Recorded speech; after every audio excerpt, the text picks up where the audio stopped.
请问殿下天生神力，竟然举起了300斤，真是我大梁国之福啊！侄儿的力道又有精进，甚好。牛啊，还真举起来。不过老二，今天你可要栽在我这机械工程博士手里。侄儿的力道又有精进，甚好。老四，接下来轮到你了。我举的是300斤，你要是想赢我，怎么着也得举到350斤吧。区区300斤，我要举的话，我就举1000斤。老四，你这是吹牛不打草稿，举1000斤是要戏耍父皇吗？你不行，不代表我不行。来人，背木棍和绳索，我要制作杠杆。就凭这几根木头，你能举1000斤？这天方夜谭呐！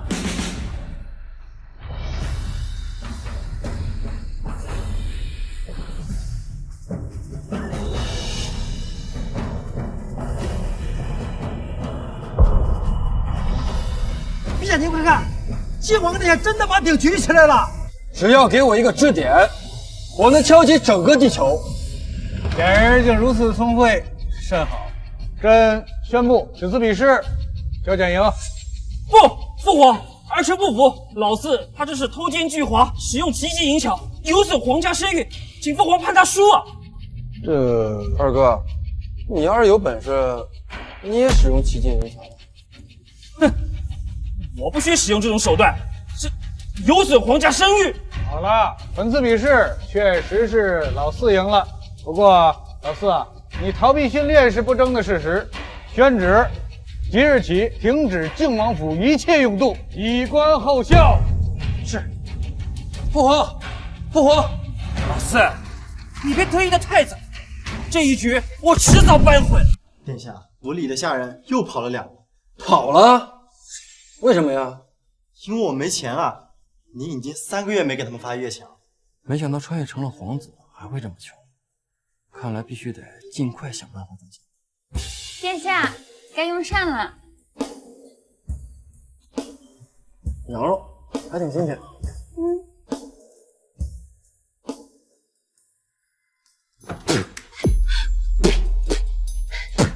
什么味儿啊？怎么那么苦啊？府上没有细盐，只有粗盐，所以煮出来的有些发苦。那去御膳房取啊！奴婢已经去过了，但是他们不但不给，还把奴婢凶了一顿。岂有此理！敢羞辱我们人！走，找他们去。李怀，你给我出来！咱家在这儿，何事啊？你就是李怀啊？给我拿1斤细盐过来。这细盐有限，仅供宫里使用。仅供宫里使用？那怎么其他王爷府也有啊？这王爷和王爷那是有区别的。等你和其他王爷一样受宠的时候，这细盐自然。你这个狗眼看人低的死太监，你看我不揍死你！殿下，不可冲动，她是陛下的心腹，打了她就是对陛下的大不敬啊！滚吧，滚吧，滚吧！啊，想吃细盐，做梦去吧！细盐是吧？我自己也能提炼出来。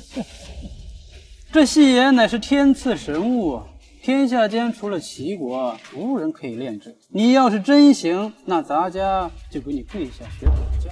好，你就等着跪下给我学狗叫吧你。不过你要是提炼不出来，就得给咱家跪下学狗叫。咱家啥都见过，可就是没见过王爷下跪给奴才学狗叫。咱家可是期待的很呐。你可别高兴的太早，等着吧。哼，走，让开！殿下，您太冲动了，就不应该跟李公公打赌的。待会儿输了的话，肯定会成为全京城的笑柄。放心吧，本王怎么可能会输呢？干活吧。我初中化学就学过粗盐提炼细盐，会输给那个死太监才怪。靖王殿下，这都2个多时辰了，您的戏言在哪呢？我们大家伙都等着看呢。他等着看我学狗叫吧。知道就好，咱们可期待着呢。别磨叽了，赶紧下跪学狗叫唤吧，叫唤好了，咱家有赏。来，睁大你们的狗眼看好了，这是什么？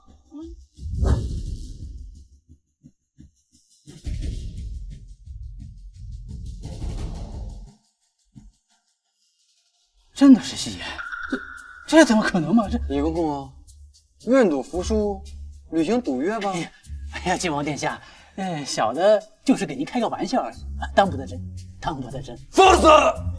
晋王殿下，本王虽然不得宠，但是本王今天就算宰了你，父王也不会拿我怎么样的。叫我，你叫我，叫我啊！叫的还挺像啊。灵儿，哎，赏。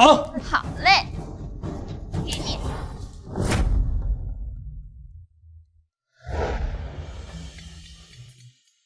没手机，也没有网络，连娱乐设施都没有，真无聊啊！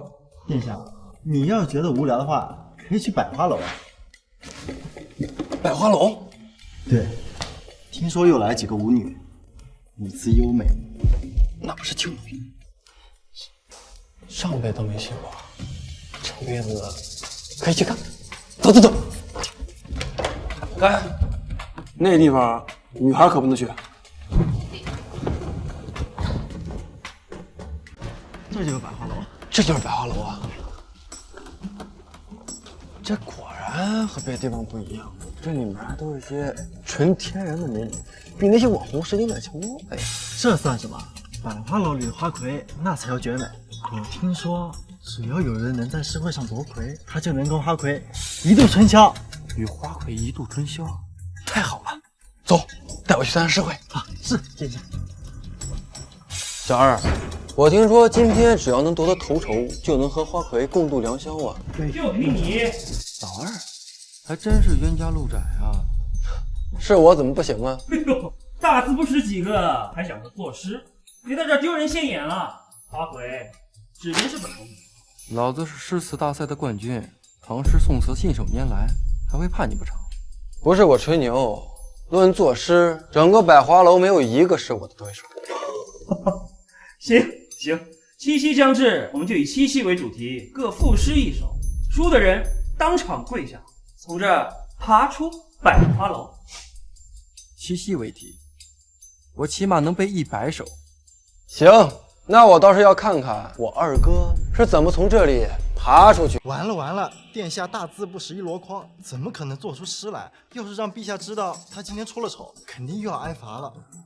少爷，要不还是算了吧。看看，连下人都知道你不行，还胆敢跟本公子叫板，我看你还是干脆认输吧。啊，哪人怎么可以随便认输呢？我倒是要看看萧公子是怎么从这爬出去的。本公子自幼饱读诗书，3岁便会作诗，怎会输给你这个漂亮小丑？就是，我见过萧公子作诗，简直是才华横溢，震古烁今，这都能输。萧公子要是输给你，我都跟你姓。今天本王就要好好羞辱你，让你颜面扫地，最好引得父皇震怒，将你逐出皇家。行，那来人，笔墨伺候。这萧公子长得人模狗样的，也不知道诗写的怎么样。你放心了，今天啊，一定让你输得心服口服，乖乖的从这儿爬出去。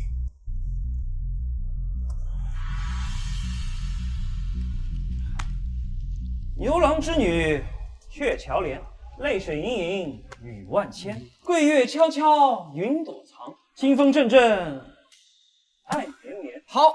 好诗，这绝对称得上是绝世佳作。萧公子不愧是当世奇才呀！小子，赶快认输吧！就这破诗啊，还想让我认输啊？既然你瞧上我这诗，那你倒是写一首好诗出来。今天就让你们睁大你们的太和金狗眼看清楚了。本公子呢，就告诉你们什么才叫做创世之作。小安子，笔墨伺候。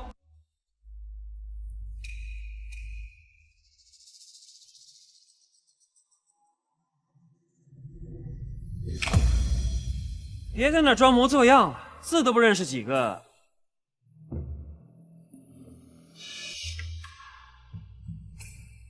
我告诉你，你就是写8辈子也想不出一首诗来，还是早点下跪认错吧。是吗？写完了，请大家品鉴吧。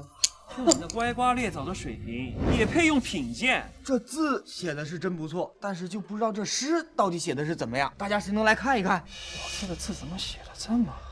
开玩笑，老子的书法作品可是获得过省级大奖的。千云弄巧，飞星传恨，银汉迢迢暗度。金风玉露一相逢，便胜却人间无数。柔情似水，佳期如梦，忍顾鹊桥归路。两情若是久长时，又岂在朝朝暮暮？我好像就是那牛郎，在想我的织女，想的是撕心裂肺啊！不可能，这不可能，这诗怎么会是你写出来的？怎么样，萧公子？结果很明显了，你输了，你要从这里跪着爬出去了。你确定要让我当众出丑吗？这样的后果你承担得起？怎么着，萧公子愿赌服输？您这是要耍赖吗？对，萧公子愿赌服输，今天确实是人家赢了。我是萧睿，当今二皇子，陛下秦风的誉我。你们谁还敢让我愿赌服输吗？他居然是二皇子誉王！萧姐，你赢了我又如何？来看看你们谁敢支持他！我就是输了，我就是不愿履行承诺，怎么样啊？公子，还是见好就收吧，不要逼太紧。我是不能把你怎么样啊，但是你不守信用的名声可就要传出去了，到时候别说太子，就连亲王也当不上了吧？二哥，你就委屈一下自己嘛。我的名声不能毁，我一定要成为太子。快看，誉王他真的跪下了！这小子好大的本事，居然真的让誉王殿下跪下！是个狠人，看来以后要麻烦不断了。今日之事，谁要是敢大肆宣扬，我诛他9族！你别得意啊，今日之辱，我他日必定千倍万倍找回来。有什么招尽管使。何须他日？今日我就帮誉王找回来。你是何人？在下马文才，略通诗文，愿为誉王效力。竟然是马文才，江南第一才子，号称100年难得一遇的天才。江南第一才子和唐伯虎一个段位，千万别太强了，不然就尴尬了。你可知道他是当今4皇子晋王，可还敢问本王效力？他原来也是皇子，那他们不就是亲兄弟了吗？谁不知道？二皇子文韬武略，深得陛下宠幸。至于4皇子，不过是个顽固废物。你行，他日本王要是登基，一定封你做丞相。但是在此之前，我先要看看你有多少本事。文才定然全力以赴，晋王殿下。文才想与你继续比试诗文，输者需下跪学狗叫，还要自断一臂。你可敢应战？好，本王乃诗仙下凡，有什么不敢？好，为公平起见，就请林大家为我们出题，如何？行。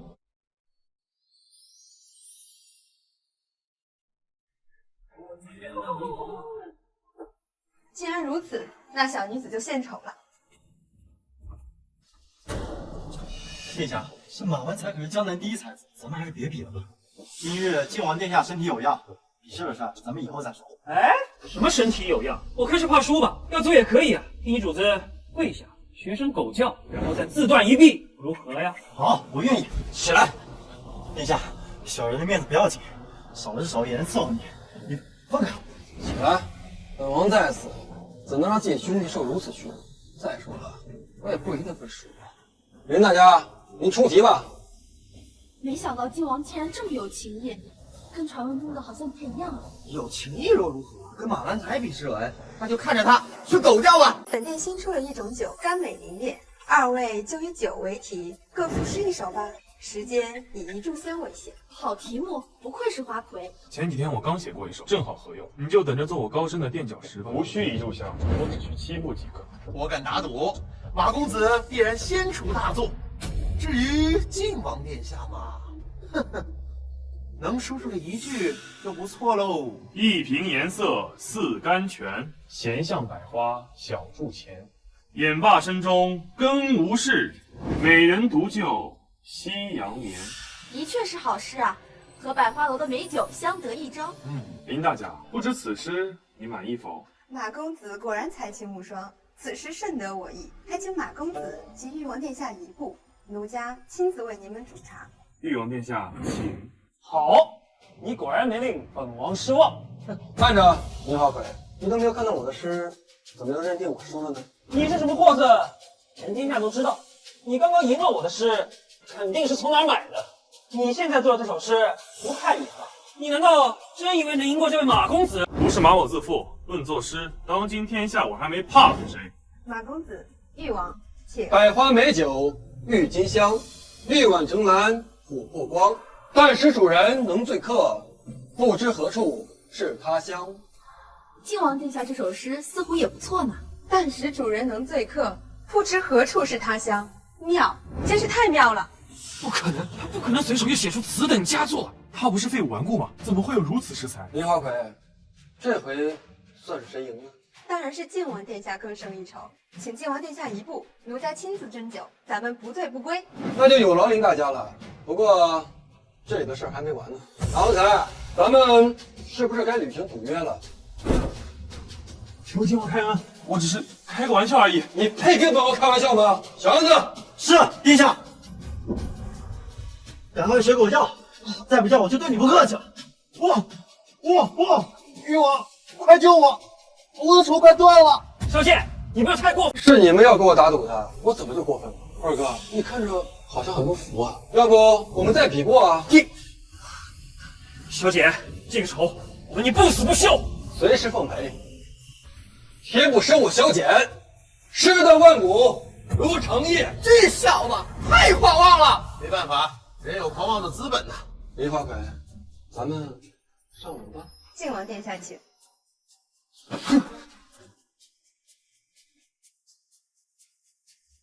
这模样，这气质，女明星都说爆了呀。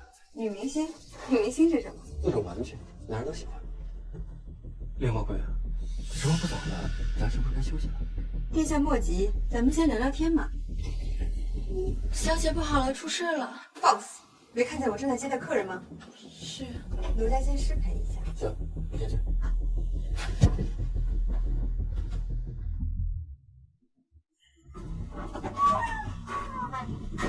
殿下，咱们俩今天不醉不归。好，心神不宁，明显心中有鬼，看样子是想灌醉我。那我就将计就计，看看你葫芦里卖的是什么。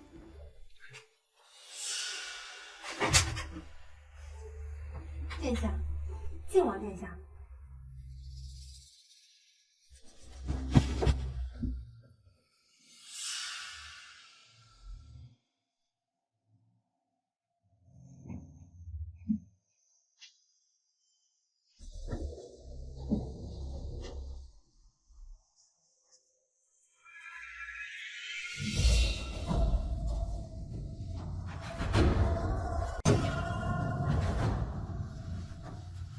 声音，梅花飘，他都进过毒。原来他就是杀人如麻的连环女飞贼，每次杀人都要留下梅花的标志。原来藏在这儿啊！我怎么不当副队长？不行，我得跟你练。要是他回来，我就死定了。殿下，你怎么这么快结束了？我还没开始呢，怎么就结束了？啊，还没开始就结束了？殿下，你不会那个了吧？那个什么呀？赶紧走吧，太好了。你先回去，我随后就到。好。嗨，那今天跳的还可以吧？平儿，这么晚了怎么还不睡啊？奴婢在等您，殿下不回来，奴婢睡不着觉。我这不是回来了吗？快去睡吧啊！殿下，以后您还是别去那种地方了，那些姑娘不干净，会染病。如果你真的想要，奴婢也不是不可以给你。这小姑娘虽然年纪不大，但发育的真不错，比那个花魁也差不多少。今晚就办她了。好，今天晚上就由你来侍寝。是，殿下。走。陛下驾到！这么晚了，父皇，这么晚了，您来这里是有何事吗？大晚上你不睡觉，说你去哪儿了？父皇，我去捉拿女飞贼去了。小老二，原来是你在告密，很好，看来你还没长教训。今晚我一定让你搬起石头砸自己的脚。四弟，当着皇上的面撒谎，可是欺君之罪。老四，你最好想清楚了再说。我已经想得很清楚了，父皇，我就是去捉拿女飞贼了。父皇，儿臣亲眼所见，他并非去捉什么女飞贼，而是去了青楼。儿臣的下人们可以为证。小简，你还有何话说？父皇，我去青楼不是去寻花问柳的，我是为了去查女飞贼的下落。住口！还敢狡辩！传旨，靖王萧典寻花问柳，有损皇家颜面，着杖30。进。父皇，我已经查到女飞贼的下落了，你们只需要派人去抓就可以。父皇，既然四弟口口声声说查到了女飞贼的下落，不如派儿臣前去捉拿，也好还四弟一个清白啊！洪某，你亲自去办。是。殿下真是胆大包天，竟然敢撒这种谎，是不是找死了？张安，你为何如此慌张？是不是撒了谎？说要是欺瞒陛下，那可是要株连九族的。陛下，都是小人的错，是小人蛊惑殿下去百花楼的，就罚小人吧。萧简，你还要狡辩吗？四弟，你现在认错还为时未晚，只要你把实情说出来，说不定父皇还可以从轻发落。父皇，我就是去捉拿女飞贼了。你简直冥顽不灵，无可救药。今日朕若不从重处罚，朕还何以服众？来人！殿下，抓到了！大呼小叫的成何体统？老夫之罪，陛下，真的抓到了梅花女飞贼了。靖王殿下立了大功了。哦，真的抓住那个梅花女飞贼了吗？千真万确，已经够了。哦，真的抓住那个梅花女飞贼了吗？千真万确，已经够有证了。不可能！梅花女飞贼杀人如麻，羽林军都未曾抓捕，就凭他，怎么可能轻易抓到？一定是搞错了。誉王殿下，你是在质疑老奴对陛下的忠心吗？坏了，冯某是父皇最宠幸的人，得罪了他，后果不堪设想。冯公公，本王一时口快，但此事太过于匪夷所思啊！陛下，女飞贼已经关进天牢，随时听候您清洗。萧简，这次你做得不错，靖王府的用度就照例恢复吧。大家回宫。父王，儿臣还有要事启奏。他肯定是要向父皇告个状。你还有何事？儿臣在追查女飞贼的过程中，发现二哥在暗中保护女飞贼。可有此事？父王明鉴，此事是误会，儿臣并不知道四弟是在追查女飞贼。父王，您明鉴啊！你呀，险些误了大事。传朕口谕，誉王萧睿削去亲王头衔，降为郡王，以观后效。谢谢您。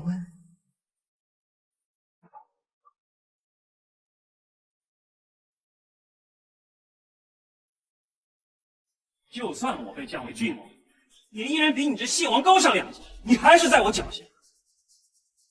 陛下口谕，晋王捉拿女飞贼有功，擢升为郡王，钦此。谢父王，钦此。谢父王。二哥，我现在也是郡王了，和你平起平坐，以后你可不能再往踩脚下了。你一个宫女生的贱种，别太得意了。靖王殿下，陛下平时冷落你，实则是在保护你。你的母亲只是宫女出身，你没有强大的外戚支持，若卷入楚军之争，定然九死一生。没想到你还是卷入了楚军之争，我本来没有这个想法。事已至此，就算你没有说出去，谁信呢？还是好自为之吧。既然如此，那我倒是要争一争了。好歹我也是博士出身，还怕争不过你们这些古人？穿玉裳还能当上皇帝，也不枉此生了。那老奴就预祝殿下马到成功了。恭送。这兵之间训练怎么那么难算？殿下，每天训练这么点量，如何上阵杀敌呀？以后训练量翻3倍，再加练5公里。殿下，兄弟们每天招不到荤腥，连半年都没有拿到过1分月钱，根本就没有力气训练。再这么下去啊，爬出来都跑光了。殿下，最近羊肉已经涨到50尾了，全府上下除了您，我们已经1个月没有吃肉了。我现在，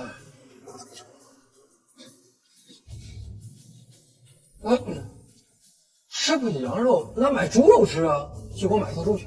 殿下，若是让我等吃这种贱肉，我们是宁死不从。这么狠啊？为什么呀？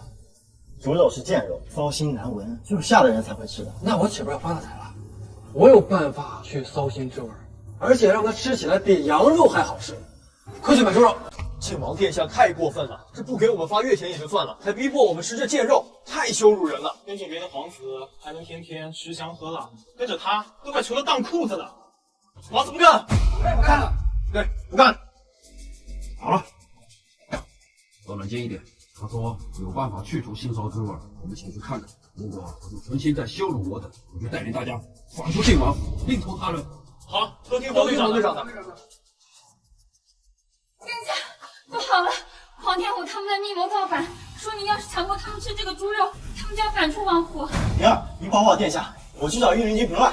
那着什么急？我保证我做的猪肉，他们吃了会死心塌地的跟着我。再说，我还等着他们给我养猪干什么？养猪赚钱？殿下，你发烧发糊涂了吧？为什么？来瓶黄酒杯，这是去腥的关键呢，别愣着了，摘菜。啊。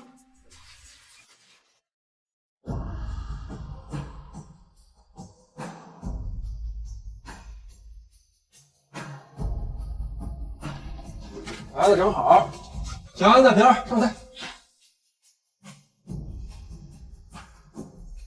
这是我刚做的红烧肉和猪下人火锅，这都可是我的拿手好菜。尝尝。逼我们吃猪肉也就算了，现在竟然还逼我们吃猪下水，是杀不可辱。对，是爪杀不可辱。对，是爪杀不可辱。这可是你们说的啊，你们不吃是吧？那本王先尝尝。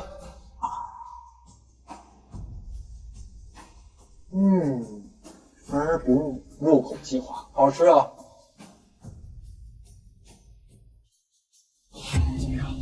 队长，咱好歹也算是王府的亲军，怎么能吃猪下水这种恶心东西呢？真香！兄弟们，快尝尝，真的没有腥味了。快快！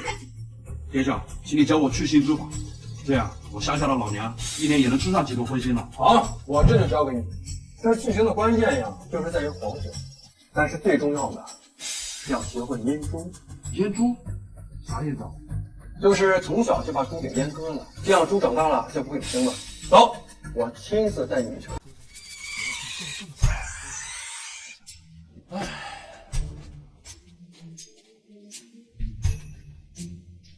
从今天起，你们除了日常的训练之外，还要努力学习养猪知识，例如猪仔如何育肥、母猪的产后护理等等。我今后要开一个最大的养猪场，赚大钱。殿下，母猪的产后护理你也懂啊？当然，这天下没有人比我更懂的。开玩笑，哥博览群书，这点小东西能不懂？殿下，我等只想上战场杀敌，不想做这些没有意义的事情。怎么就没有意义了？我有一个梦想，有一天我要是当了皇帝，我就让天下所有的百姓都有猪肉吃。你们说这有没有意义？有。殿下若真当了皇帝，那我们岂不是从龙之臣吗？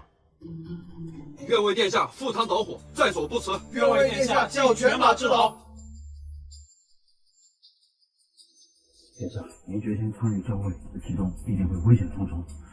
兄弟们的弓箭兵器实在是老旧，必须得更新换代，这样才能确保您的安全。弓箭，恰好我研究过复原版的诸葛连弩，正好可以派上用场。此事好办，明天我去一趟军械司，给你整一个世上绝无仅有的神弩回来。殿下，军械司是誉王的地盘，你去了恐怕是要自取其辱啊！谁辱谁还不一定呢。走。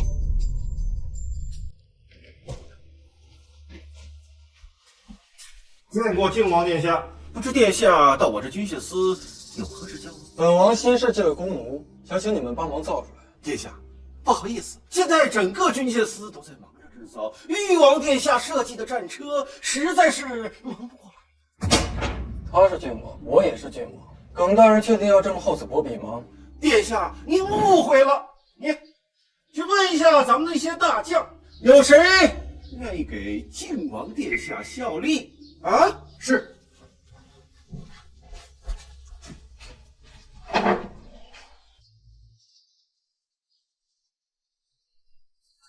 回禀靖王殿下，监工大人，大将们都说没有时间，不想陪靖王大人胡闹。告辞！他们这不是在羞辱靖王殿下吗？回靖王大人，他们就是这样说的。这些个家伙真是不懂事儿。靖王殿下，你应该不会跟他们一般见识的吧？当然，这些狗吠罢了，何必放在心上？我听说你们这儿有个叫鲁修的工匠，你把他叫来就行。殿下有所不知，这鲁修啊，脾性古怪，若是对设计图纸不满意，定然会破口大骂，不给任何人面子啊。殿下还是换一个人吧。有本事的人脾气都大。你先把我的图纸拿给他看看。是，殿下。你去把图纸送与鲁修。这个是。耿大人，你为何不给殿下上茶？不好意思，下官疏忽了，这就命人马上去烧水。你，殿下，我们还是回去吧。我就不相信，除了这军械司，就没有能工巧匠。靖王殿下还是早些离开的好，免得一会儿被那鲁修破口大骂，场面不好看。放心吧，他若真有本事，定会被我的图纸深深折服的。殿下这么有自信，那下官拭目以待。事情办得怎么样啊？说一字不漏的把那鲁修的原话回禀于殿下。他说他从未见过如此天才般的设计，若是能造出来，必然会成为镇国重器。真的这么说？千真万确。告诉他，3日之后我来取货，到时重重有赏。恭送殿下。还想借着鲁修之口羞辱他一番，不识抬举。那此事还要不要向誉王殿下禀报？行了。天下战车关乎于翼王的争位大计，不可分心。我就不信他一个废物纨绔能设计出什么好东西来。殿下，我看那个鲁修真的不靠谱，他真能做出你们设计的连弩吗？我找人打听过了，他是整个军械司技术最好的，只不过因为脾气不太好，一直被压着。他要是做不出来，谁也做不出来。知道父王在此，又想来抢风头。老二还真是冤家路窄，是又怎样？抢了我一次风头还不知足，竟然又想来抢第2次。告诉你，这一次你的如意算盘打错了。走吧，我在里面等着呢。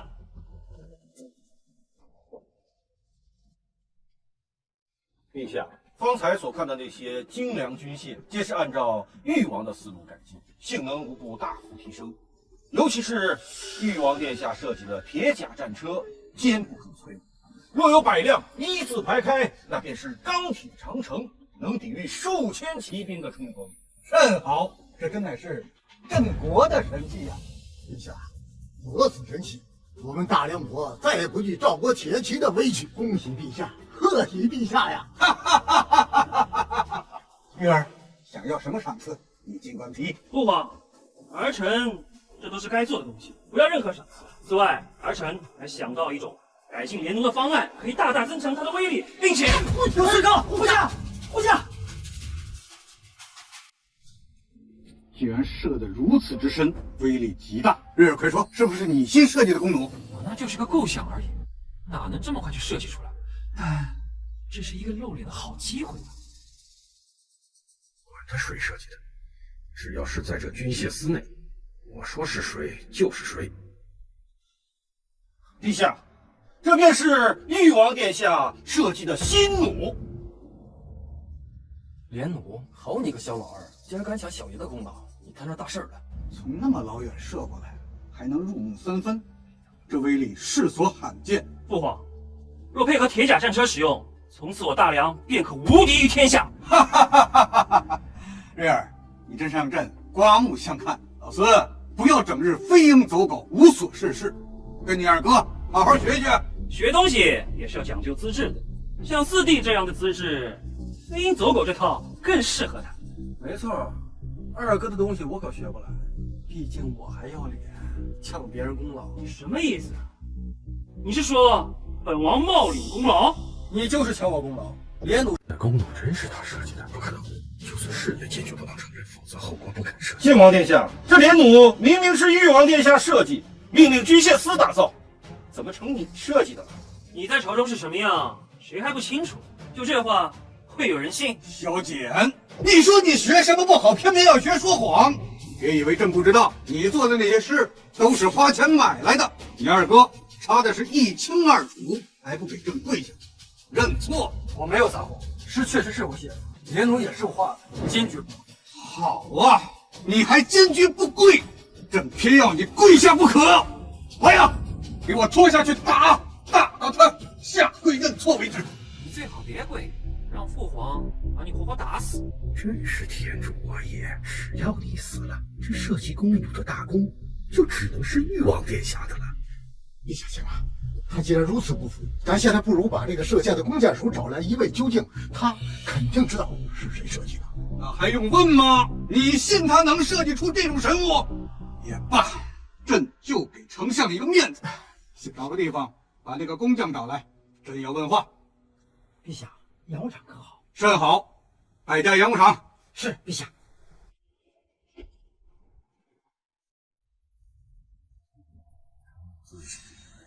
鲁兄，陛下要问连弩之事，你务必要如实回答。朕问你，这个连弩是谁设计的？回陛下，小人不知，小人拿到的图纸都是监正大人派人送来的，小人只负责制造。陛下，下官的设计图纸就是翼王殿下给我的。小简，你还有何话说？父王，连弩是儿臣设计的，臣可以自证清白。真相已经大白，难不成你还要颠倒黑白？这连弩有一个致命的缺陷，你可知道？笑话！本王设计的连弩完美无缺，何来的缺陷？有发现，这个连弩劲道十分之大，一般的牛筋弓弦用在上面只能用几十次。小人一直苦于没有找到改进之法呀。二哥，既然这连弩是你设计的，你可有改进之法呀？这个说，父皇，儿臣暂时还不知道，但是这也不能代表这弓弩就不是儿臣设计的呀。父皇，普通的牛筋弓弦固然不行，但是冰蚕丝加上牛筋缠绕合成弓弦，使用寿命可达到上千次。对呀，我怎么就没想到呢？好，还有这个连弩中间有一个弹簧，我用金刚打造，可是效果并不理想，不知可有改进的方法？鲁修啊，你既然还能发现它第二个缺陷，那我就告诉你，用钨钢。至于钨钢的冶炼方法，回头我会教给你。谢殿下，陛下，这个连弩定然是靖王殿下设计无疑呀。父皇，儿臣记错了，连弩不是儿臣设计的。耿弼，都是耿弼的错。耿弼，陛下饶命，臣一时昏聩，记错了。拖下去！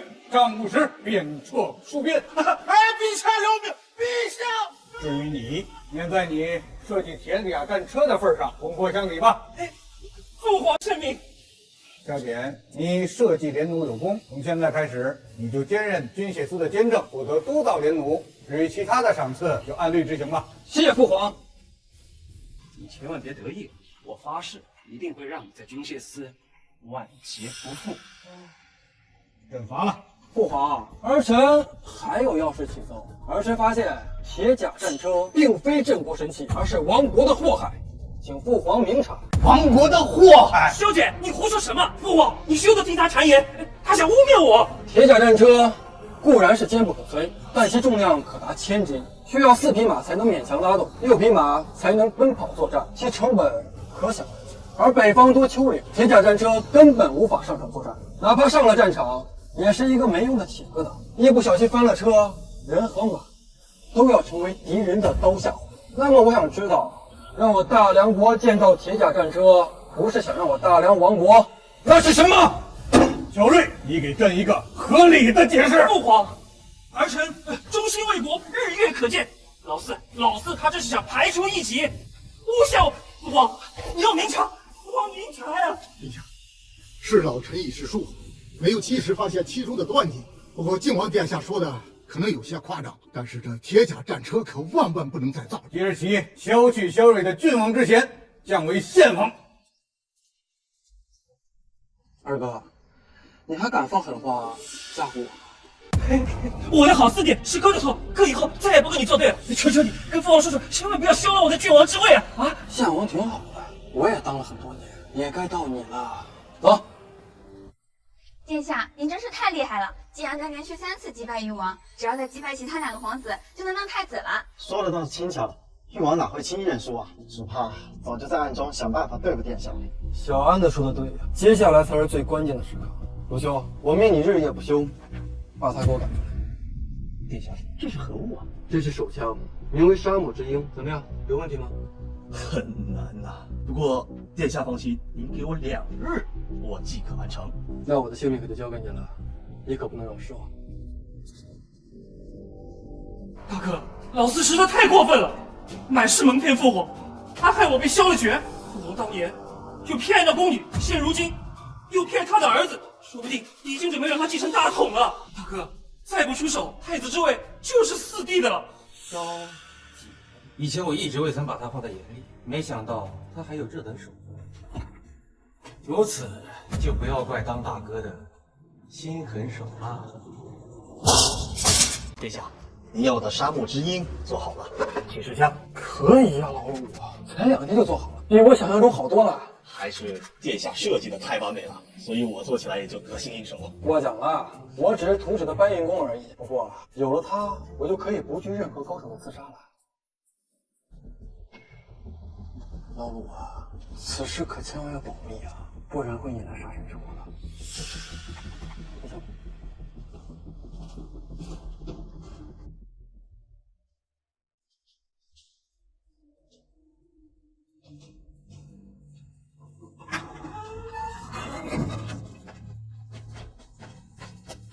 哎，是谁？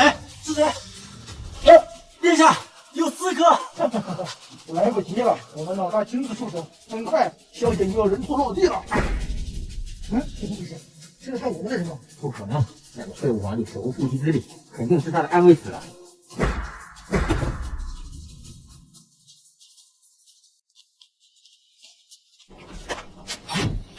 你这是什么暗器？怎会有如此大的威力？想知道？没问题，你先告诉我谁派你们来的。我们是死士，宁死也不会供出主。大家一起上，今晚必杀萧简。老大，他的暗器太邪门了，撤吧，保命要紧。想跑？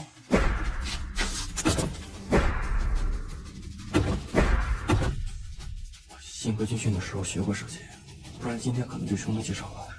殿下，全死了。明天早上全部拉去巡防营，记住，要大张旗鼓的复活。为什么要大张旗鼓啊？这样才能震慑住在居心叵测之人呢。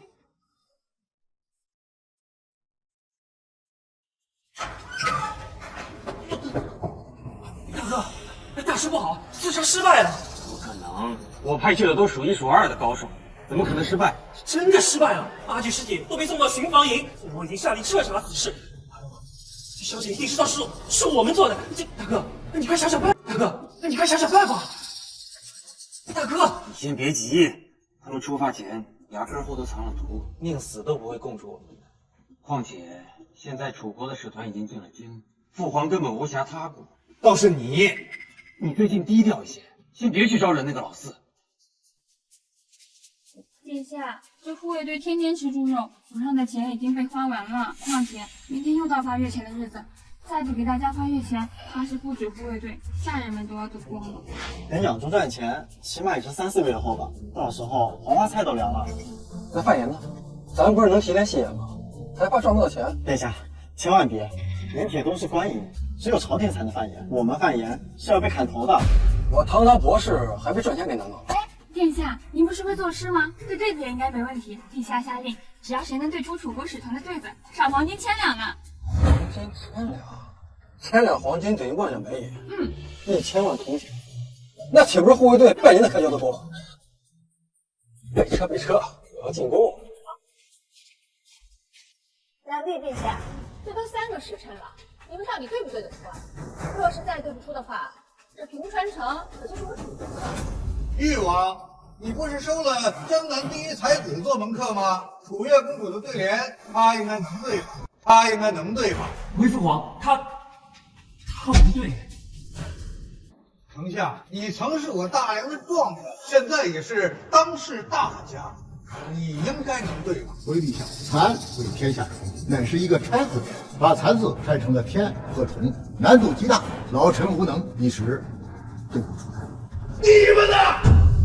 你们真的无对吗？我大梁养你们有什么用？堂堂大梁国，号称人杰地灵，人才辈出，竟连我这楚国小女子出的对联都对不出，看来也不过是徒有虚名罢了。按照事先约定，平川城已归属楚国，梁帝陛下，签字交割吧。来人呐，取笔墨来。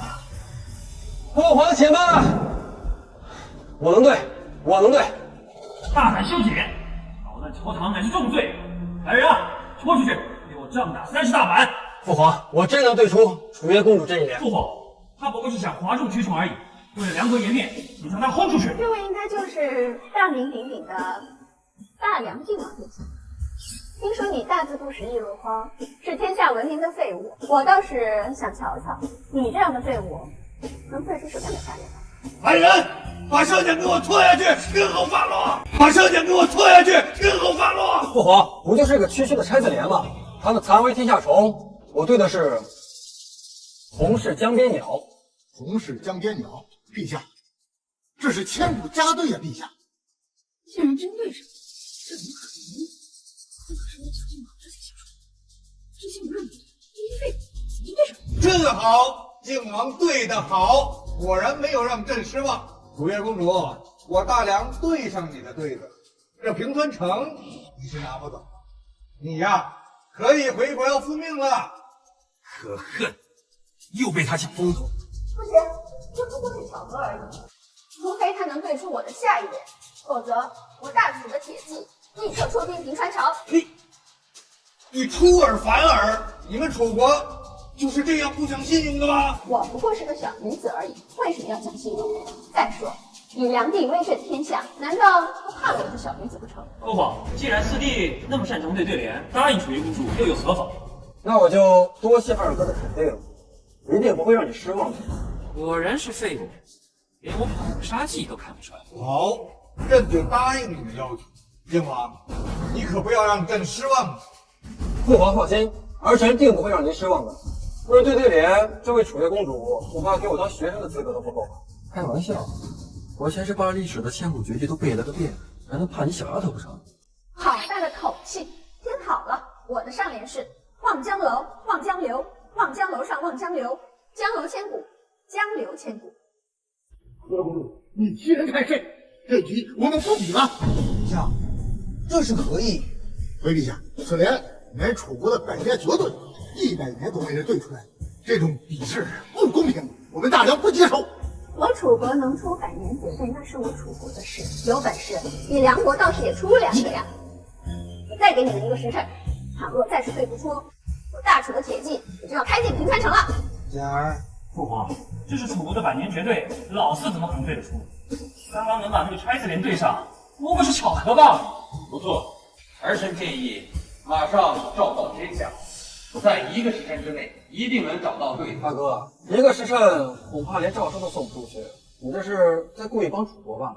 不好，儿臣怀疑大哥已被楚国策反，成为楚国的内应。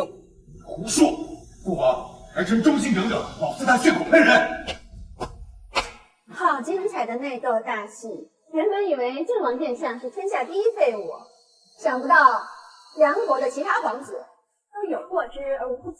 好了，老四，你说1个时辰内你可能想出下联？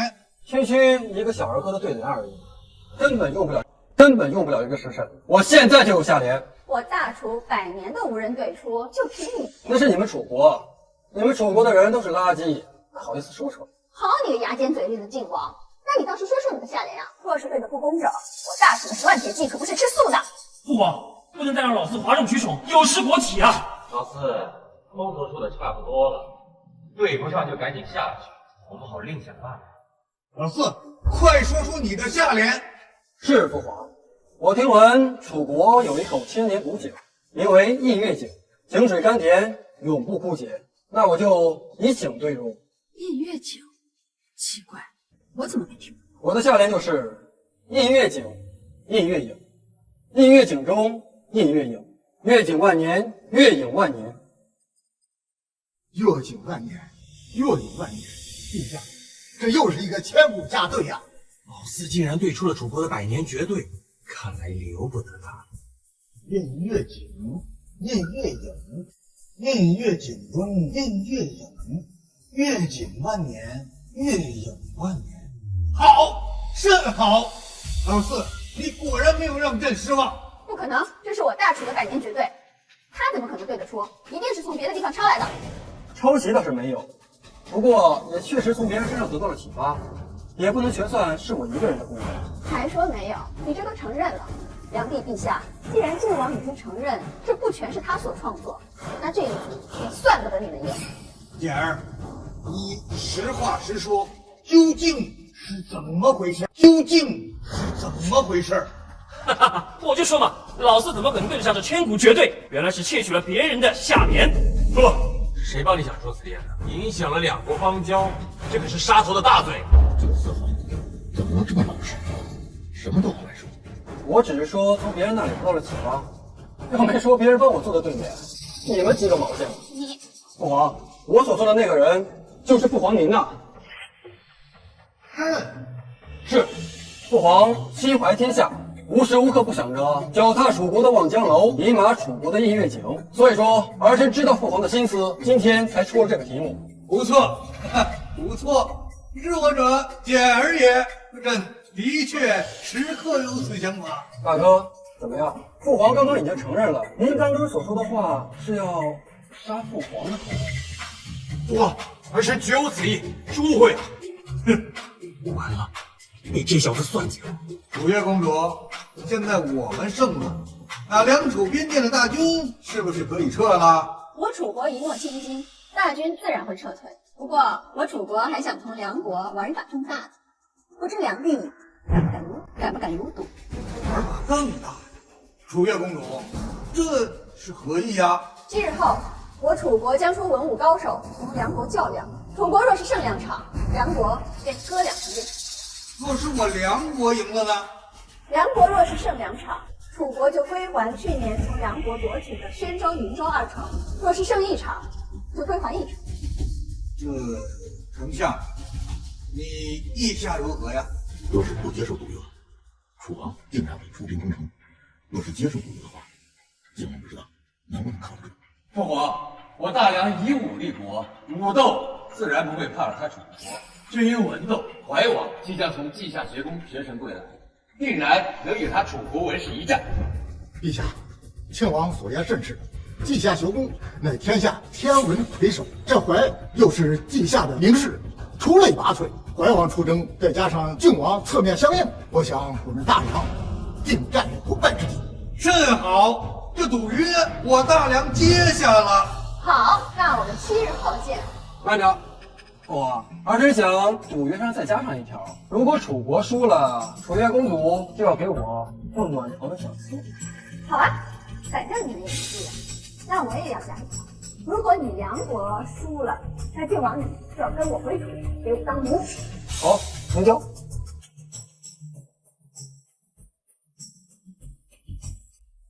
四弟，你明知道武斗有我，文斗有你三哥，我大梁必胜无疑，你就趁机提出这个要求，当真是好算计。大哥乃大梁第一高手，等大梁赢了，楚月公主已经是大哥的战力，凭什么轮到你呀？楚国定然是有备而来，肯定不会让咱们轻易赢的。到时候谁能力挽狂澜救大梁，还不一定。反正不可能是你。好了，都别争了。有道是打虎亲兄弟，上阵父子兵。大战在即，你们兄弟要团结，知道吗？是父皇，儿臣谨记。蛟龙，你带兵前往边境迎接子祥回归，务必保证他安全归国。萧简，你就闭门学习，将来好帮助你三哥。父皇，四弟今日能侥幸取胜，不过是出其不意罢了。等到7日以后，楚国精锐尽出，想要浑水摸鱼是不可能的。到时候比试嘛，只能靠我和方弟。至于老四，还是让他溜风够。这是什么话？还是让老四参与吧，就当长长见识。就这样，都退下吧。儿臣告退。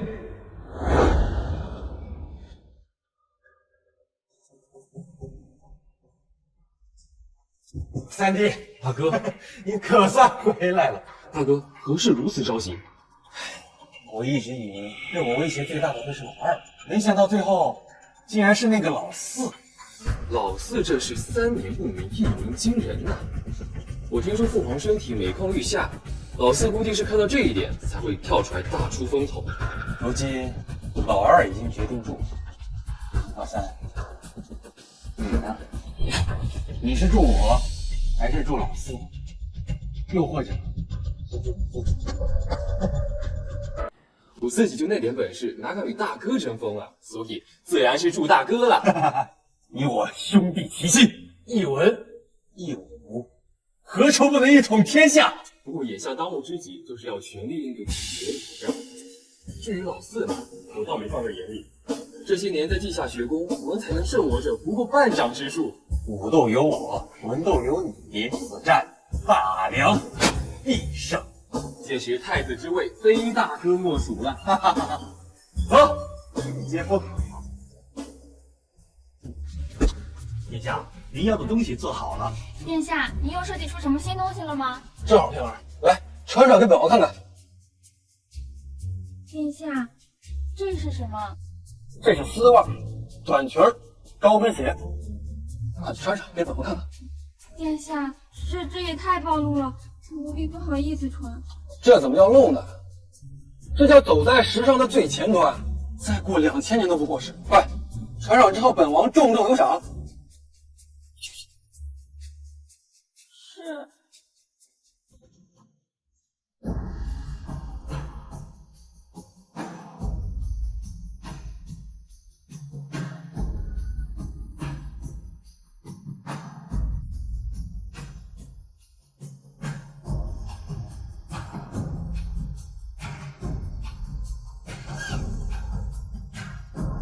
完美，简直太完美了，比那些网红强多了。殿下，你们觉得怎么样？王建国，啊，这种服装之美，简直是震古烁今啊！就算是天仙下凡，也不过如此啊。就这身装备，堪称我平生最完美的作品。平儿，你觉得呢？的确很漂亮，很节制，奴婢也十分喜欢。只不过穿出去的话，怕是有伤风化，会被人笑话。无妨，时尚需要创造，更需要引领。既然大家都觉得不错，那么香奶奶国际时尚女装集团今天就正式成立了。到时候你来当董事长。殿下，您什么意思？我的意思是，我要建立一个公司，交给你来管，专门生产这种女装，卖给全天下。你们知道这个世界上什么钱最好赚吗？人类。当然，我还要发明眼霜、护肤霜，还有口红，扩大咱们的生产线。我相信用不了多久，我们用赚女人的钱，足够咱们养活一个100万军师了。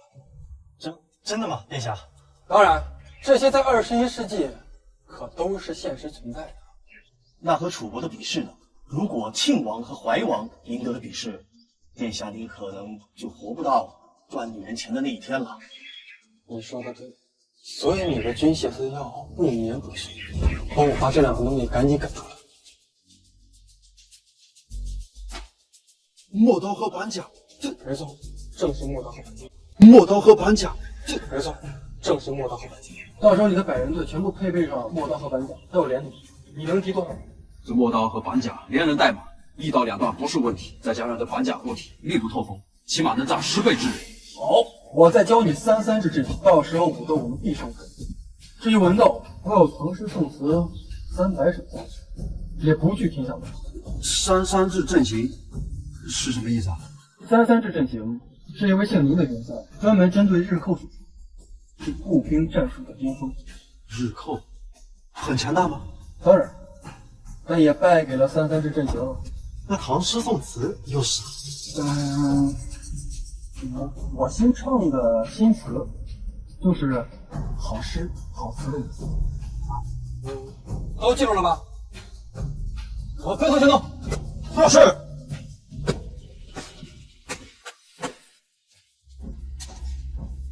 明天的比试，朕甚是担心呐。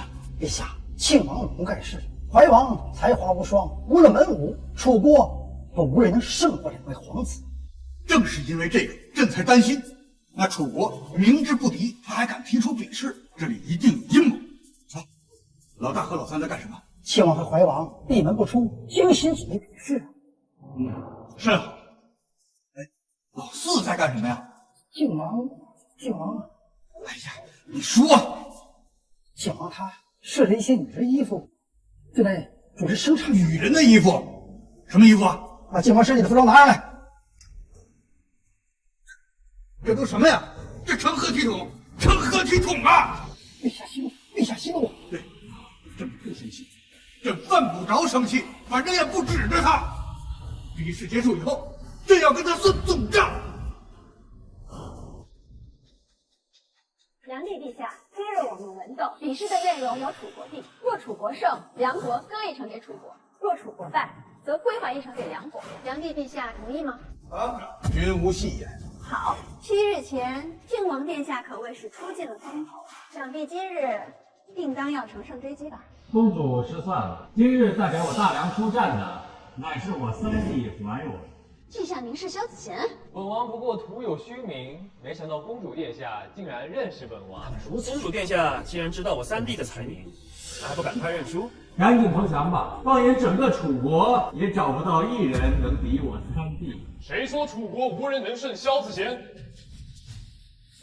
大师兄李云见过梁帝陛下。这位李云先生也是稷下学宫的名士，同时也是怀王殿下的大师兄，最擅长对联。我听说怀王殿下曾100次挑战李云先生，无一胜绩。怀王殿下，今天这一场还用得着你吗？这不是说怀王殿下必输无疑吗？子贤，大师兄，你是齐国人，没有资格代表楚国出战。我已入赘楚国皇室，现在已是楚人了。你，父皇，儿臣不是大师兄的对手，这一局儿臣认输，下一局儿臣定然扳回来。丞相，你暗中找的500名士团有失造。陛下，李号称对本之王无人能胜。梁帝陛下，这一局你们是认输呢，还是认输呢？还是认输啊？大梁不就是一个赘婿吗？对联，儿臣能击败他。什么？靖王殿下要出战了？自取其辱罢了，我就成全你。父皇，既然四弟有信心的话，那便让他试。好吧，那么靖王就代表我大梁出战吧。你是客，你先出上联吧。我的上联就是斗鸡山上，山鸡斗。你有1炷香的时间。陛下，斗鸡山上，山鸡斗，这明显是个回文联啊！回文联，这回文联就是你道读正读都一个样，上联有动物，下联也有动物，难度极大。明士团有没有答案呢？快告诉靖王吧！1炷香的时间太短了，不会有的。靖王殿下，准许你们兄弟2人一起参晓，不算你们作弊。子贤。回父皇，若能给半天时间参悟，儿臣也许能对出来。但是只有1炷香的时间，除了大师兄自己，天下人怕是无人能对出啊。三哥，你是被吓出人阴影了吧？区区一个小学对联啊，都把你吓成这样。四弟，我怕你对这对联的奥妙完全都不知晓，还敢在这大放厥词。不就是个小小的回文联吗？有个毛线的奥妙啊！好大的口气，那你倒是对呀。大话谁不会说？小心这1炷香的时间，快就没了。听好了，我的下联就是龙引洞中，洞引龙。丞相如何？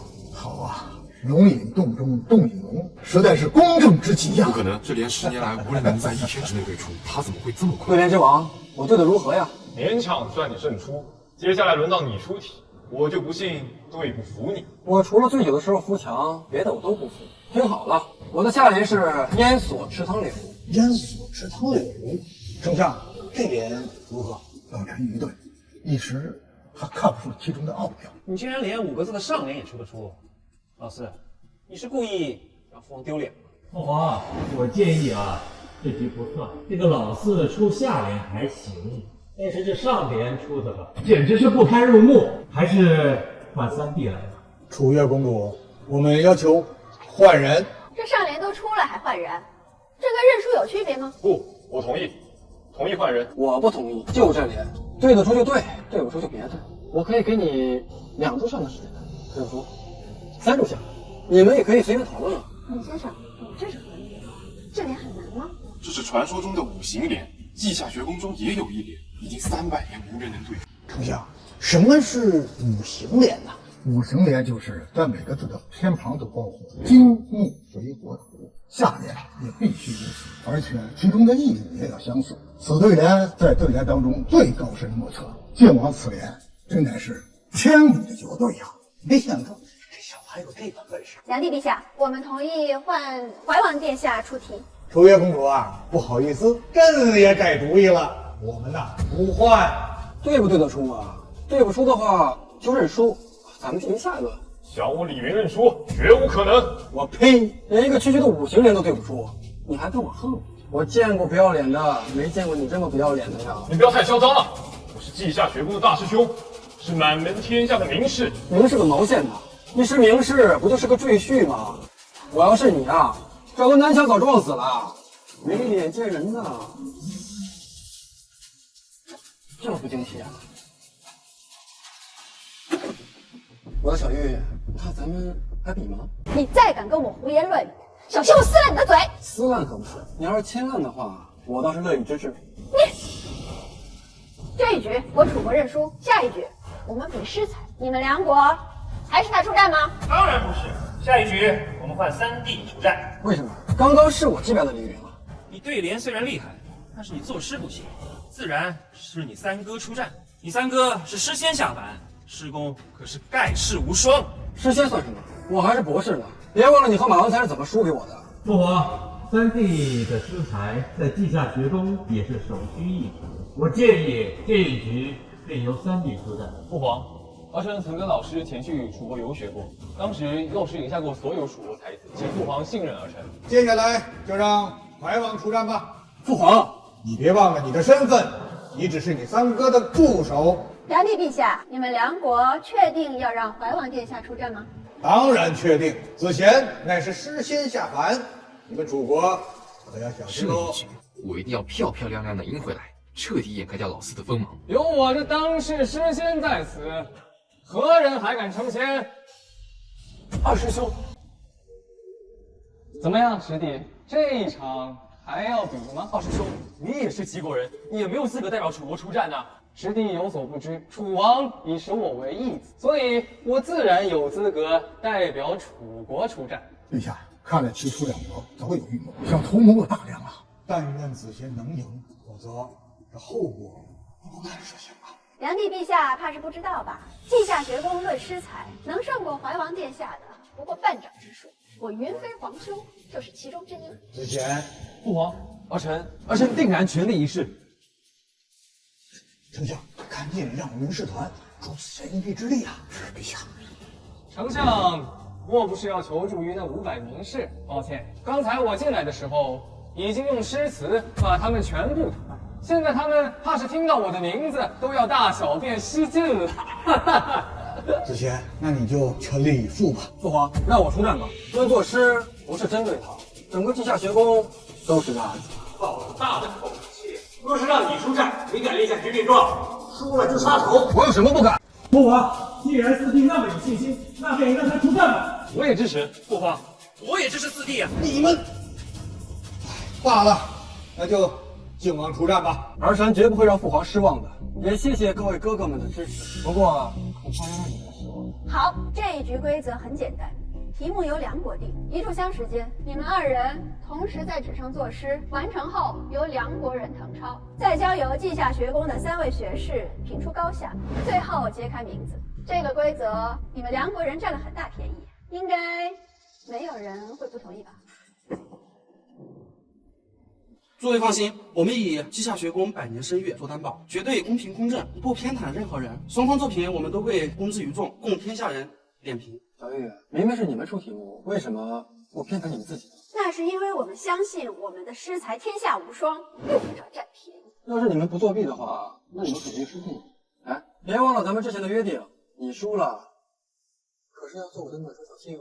云飞皇兄，给我狠狠地碾压他，不要留情面。皇妹放心，定会如你所愿。只是遗憾，我堂堂诗仙竟然要以一个废物比试，赢了也脸上无光。算了，你出题吧。我操，竟然比我还能装！好，我的题目是出一首边塞诗。我孟师兄最擅长的就是边塞诗，可以说是边塞诗之王。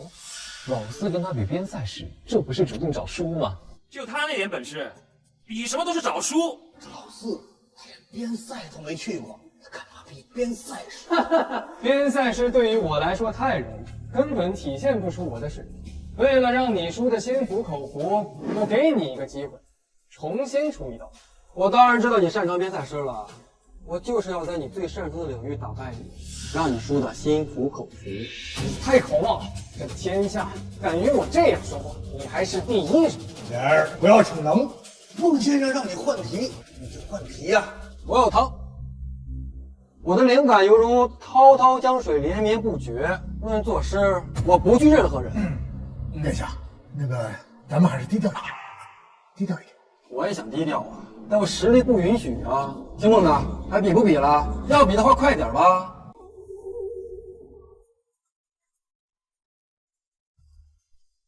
我已经写完了，靖王殿下写出第一句没有啊？要不要我等等你啊？不用，毛笔有点不会用了，刚刚写完。竟然还真做出来了。他出的题肯定早有准备，不足为奇。送去腾昌吧，有劳三位先生。良帝陛下，公主殿下，我们已经评选好了。快说！胜出的这首诗是我们三人一致决定，没有任何分歧。我们可以拿人头担保，这首诗绝对是政府说定的传世佳作。不，前无古人，后面嘛也不太可能有来者能超越。云飞皇兄，你的诗竟然得到了这么高的评价！我跟他们三个说过，他们三个这样夸我的词都夸了几十遍了，也不知道找点新词儿。哎，三位先生，还是先说说，到底谁胜出了？胜出的诗是七绝诗。凉州。哎，惭愧惭愧，云飞曾在边城凉州游览数月，熟知凉州的异草一物，感觉有些胜之不武啊。别高兴得太早，万一是我的凉州词呢？你怕是连凉州在哪儿都不知道，还你的凉州词？老师，快引咏出来，好让某些不要脸的看看，究竟是不是他。葡萄美酒夜光杯，欲饮琵琶马上醉。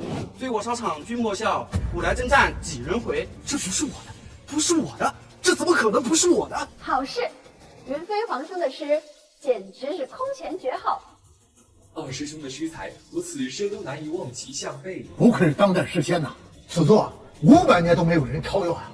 可惜如此大才，不能为我大唐所用。很识货啊，两个老家伙，这可是伟人的至理名言，他们瞬间就领悟了。孟师兄写的太好了，在下实在是佩服佩服。要不孟兄，您说说您此刻的想？孟师兄的表情怎么不太对呀？是肚子疼吗？还是肾虚了呀？脸色越来越白了，是不是快要死了？云飞师兄，你怎么了？你脸色怎么这么难看？萧简，你不要欺人太甚！难道快四姑娘，到底看谁所作？还能是谁？那必然是这位孟师仙。萧简，竟然是老四！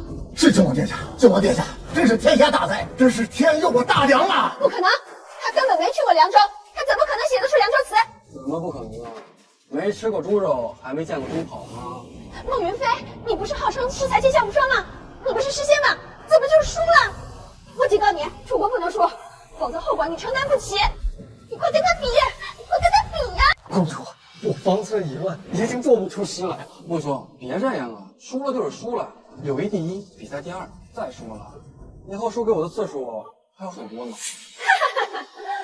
萧姐，你以为你们梁国就赢了吗？我告诉你，你们输了，彻彻底底的输了。传玉先生，该你出场了。小月月，3局2胜，就算这老头赢他一局，你们依旧还是输啊。老头，连淳于先生你都不认识，你们大梁人果然都是一些没有见识的东西。学生萧子贤拜见祭酒，不知祭酒前来是否也是为了楚国而战？原来他就是稷下学宫的祭酒淳于越，曾经的天下第一文士，当时举点的大佬。万万没想到呀，连地下修宫祭酒都出来帮楚国，我大梁，哎呀！老夫才不理会你们之间的破事，老夫是为他而来。老师你没病吧？虽然我又高又帅又有才华，但是我可不喜欢男人啊！你要是看上我什么，我敢死。放肆！梁帝陛下，诸位，刚刚引用的凉州词是乃老夫所作，万万没想到竟然被此小儿盗用，是可忍孰不可忍？我操，老头子竟然这么不要脸！老子从唐朝抄来的诗，你竟然说是你的？还不止如此，在之前你在百花楼做的鹊桥签，一样是老夫的作品。我去，小月，你们这边骚多牛，你们怎么不说我之前那些对联也是抄他的呢？不错，你之前迎李云的对联就是抄老夫的。红旗江中鸟，乃是老夫前年对的。印月景，乃是老夫去年所作。龙引洞中洞引龙，乃是上半年所作。至于烟锁池塘柳，更是上个月老夫倾尽毕生心血所创。下联就是陶然点江堤。良心陛下，此事你必须给老夫一个交代。老四，你有何话说？还有什么好说的？这不很明显吗？他是什么货色，你们不知道吗？一下子做出那么多诗，你这不觉得奇怪吗？当世除了淳于祭酒外，还有谁能做出如此千古佳作？无耻啊！真是够无耻的，简直刷新了我的三观。之前那些诗词歌赋对联明明是我写的，你怎么证明是你写的？老夫的名字就是这么。没错，淳于先生乃当世泰斗，他的话天下谁人能不信？四弟，你盗用别人的诗词又不是一次两次，再这么无理取闹，就是丢了父王的脸。父皇，以淳于祭酒的身份，绝不可能说谎，不能再纵容四弟的胡闹了。老四，朕在最后问你一句，你到底有没有抄袭这位淳于先生？父皇，我没有抄袭这个无耻老贼，我能自证清白。你如何证明？你很牛是吗？那你能当场赋诗百首吗？一次赋诗百首，天下无能也，老夫自然不能。但是我能。如果我能当场赋诗百首，那是不是就证明我比你牛？进而证明那些诗词歌赋对联都是我写的？你如能当场赋诗百首，老夫就承认今日的比试以梁国赢。好，一言为定。父皇，还请让老四退下去，他不可能输100首诗，再胡闹下去，梁国将一笑天下。三哥觉得我不行是吧？那你行你上啊，把去年这对两个绳拿回来呀！你什么你？不行就别叨叨，滚一边吃瓜去吧，别在这影响我发挥。如此不知天高地厚，有你这母兄弟，是我萧子贤之耻。拿酒来。好，红宝，给靖王上酒。我现在要开始作诗了，我要让你们看看我萧简斗酒诗100篇。春眠不觉晓，处处闻啼鸟。夜来风雨声，花落知多少。床前明月光，疑是地上霜。举头望明月，低头思故乡。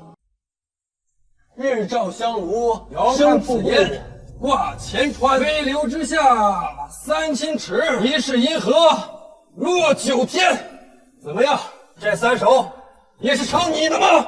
这3首虽不是老夫所作，但一定是你这无耻小儿从别的地方偷来的。那你给我听好了，挽弓当挽强，用箭当用长，射人先射马，擒贼先擒王。抄的，这一定是抄的。白日依山尽，黄河入海流。欲穷千里目，更上一层楼。明月把酒喷青天，感时恨别两心若是久长时，又岂在朝朝醉里挑灯回角。海上生明月，天下风云出我辈。一入江湖，岁月催。妖孽！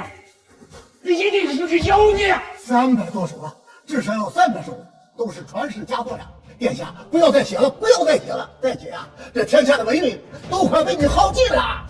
求求靖王殿下，给我等读书人留个活路吧！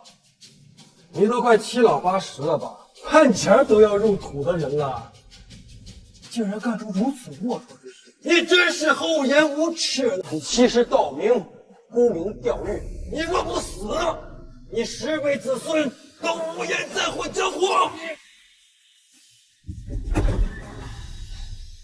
你个老贼，死有余辜！大胆小姐，你竟然把淳于先生活活气死了！韦公主啊，别生气，这小子气死了淳于祭酒，我一定会罚他的。不过比试结果已经很明显了。今日文斗算你们赢，别忘了我们还有武斗。他日不论武斗，他还敢上场，我定当拿你的小命献祭淳于先生！哼！今日文斗得胜，靖王居功至伟。简儿，你想要什么赏赐啊？父皇过奖了，都是儿臣该做的。至于奖励什么的，您看着给就行。不过儿臣倒是有一个不情之请，只能和父皇当面说。只要你要求的不过分，朕无不应允。来，你上前。父皇，儿臣想让你下道口谕，让后宫的妃子娘娘们都穿我设计的衣服，用我的化妆品和口红。那些个什么黑丝、短裙儿、高跟鞋，对，父皇你已经知道了。放肆！这事儿朕还没追究，你倒是别说了。看在你今天这名的份上，朕暂时饶了你。赶紧认真的生产那些伤风败俗的东西，否则朕绝不轻饶。朕赏罚分明，靖王今天文斗立了大功，赏黄金1万两，金冠100匹。接下来咱们商量一下明天武斗的事情。父皇，若是明天我把武斗也赢了，是不是又能赏1万两？武斗？你要赢武斗？文斗和武斗可不一样，文斗就是动动嘴皮，武斗可是真刀真枪，要上去搏杀，一不小心命可就没了。我劝你啊，还是留着你那条小。父皇，武斗自然是儿臣来，儿臣定然不负所望。你上场，朕自然放心，但也不要大意。那楚国定然会精心准备。至于老四嘛，也不指望你从旁协助，你不惹麻烦就行了。看不起我，等着被打脸吧。今天的武斗，你们想怎么比？同昨日一样，3局2胜，分别比试角力、单挑、大军对战。跟我预料的一样。这第一局角力，你们想怎么比啊？很简单，举鼎。举鼎用老四的杠杆原理，我们不就赢定了吗？这第一局由我上，你们派谁呀？殿下别急呀，我话还没说完。我知道靖王殿下发明了一种杠杆原理，本次比试不允许使用杠杆原理，必须肉身举鼎。不用就不用，你们楚国派谁出战？代表我楚国出战的是天下第一大力士李元霸。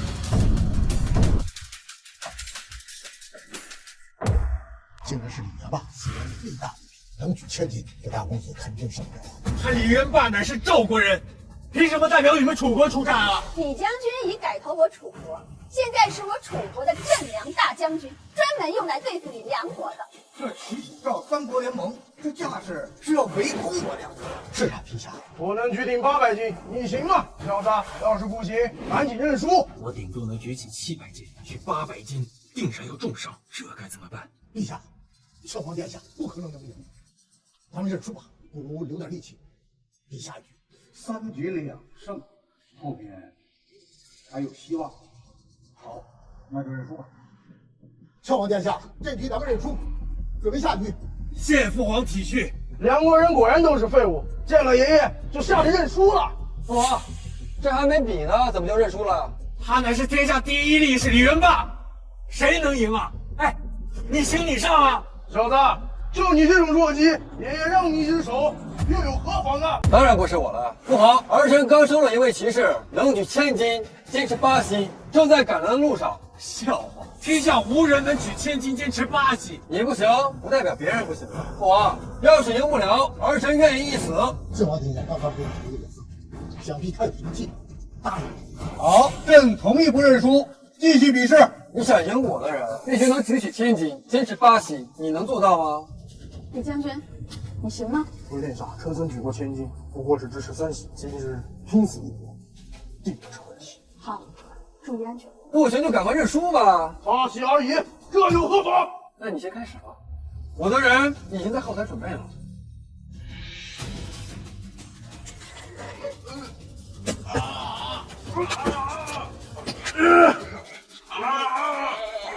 果然是天下第一大力士，名不虚传。不对，这个混蛋肯定有阴谋，但究竟是什么呢？坚持住，快到巴西了。萧姐，你个阴险小人！李家军，快放下，别被他骗了！公主，李家军，我还能坚持。马上就要破纪录了。李将军，我命令你马上放下！李将军，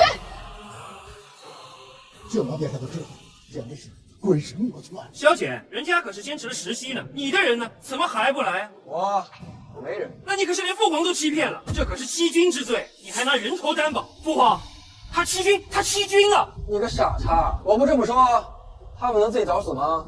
老二，你退下，老四有功无罪。为什么？父皇，明明是他欺君了。靖王殿下刚刚凭一张嘴就打败了天下第一大力士，这不是功劳又是什么呀？翼王殿下，你还是退下吧。无耻小人，不杀你，本公主誓不为人。第二局，你敢上吗？我当然不敢。这第二局自然由我这个大梁第一高手上。无妨，先杀你，再杀他都一样。郭大侠，该你上。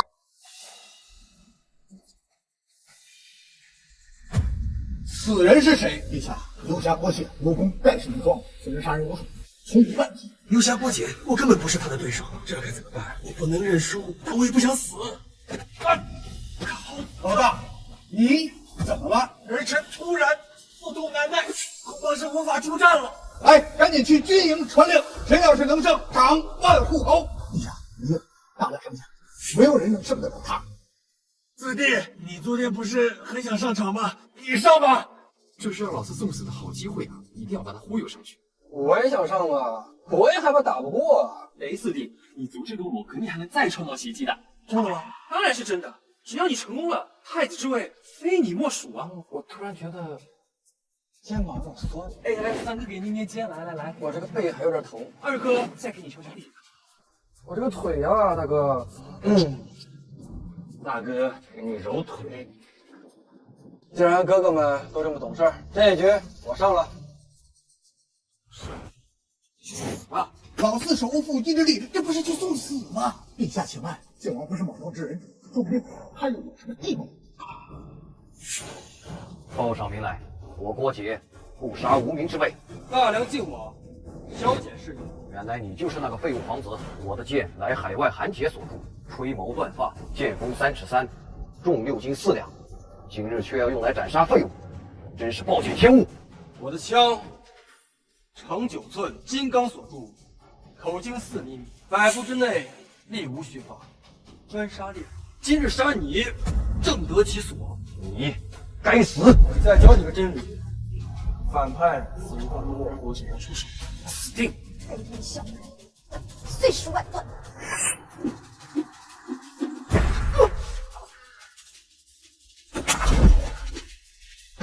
丞相，老四手里是什么东西啊？回陛下，老臣意。这怎么可能？老四怎么可能杀得了郭解？郭大侠，萧姐，你真卑鄙！你竟然暗箭伤人！亲爱的小月月，你这话我就不爱听了。生死决斗，无所不用其极。我没说不让你们用暗器。你怎么样，三位哥哥？没让你们失望吧？你先把那东西收起来，小心伤到别人。简儿果然没让朕失望。大梁有靖王，真是天赐之福啊！恭喜陛下，贺喜陛下。楚月公主，这第二局我们也胜了，下一局就是决胜局。说吧，该怎么比？很简单，我带了1000虎豹骑，你们也可以出1000人，与我的人结阵厮杀，谁的人先死光，就算谁输。但有一点，不能使用暗器。陛下，虎豹骑这是天下最强骑兵啊！看来楚国是志在必得呀。老大，如何？父皇，这虎豹骑战力天下无双，除非兵力是他的3倍，否则绝无胜算。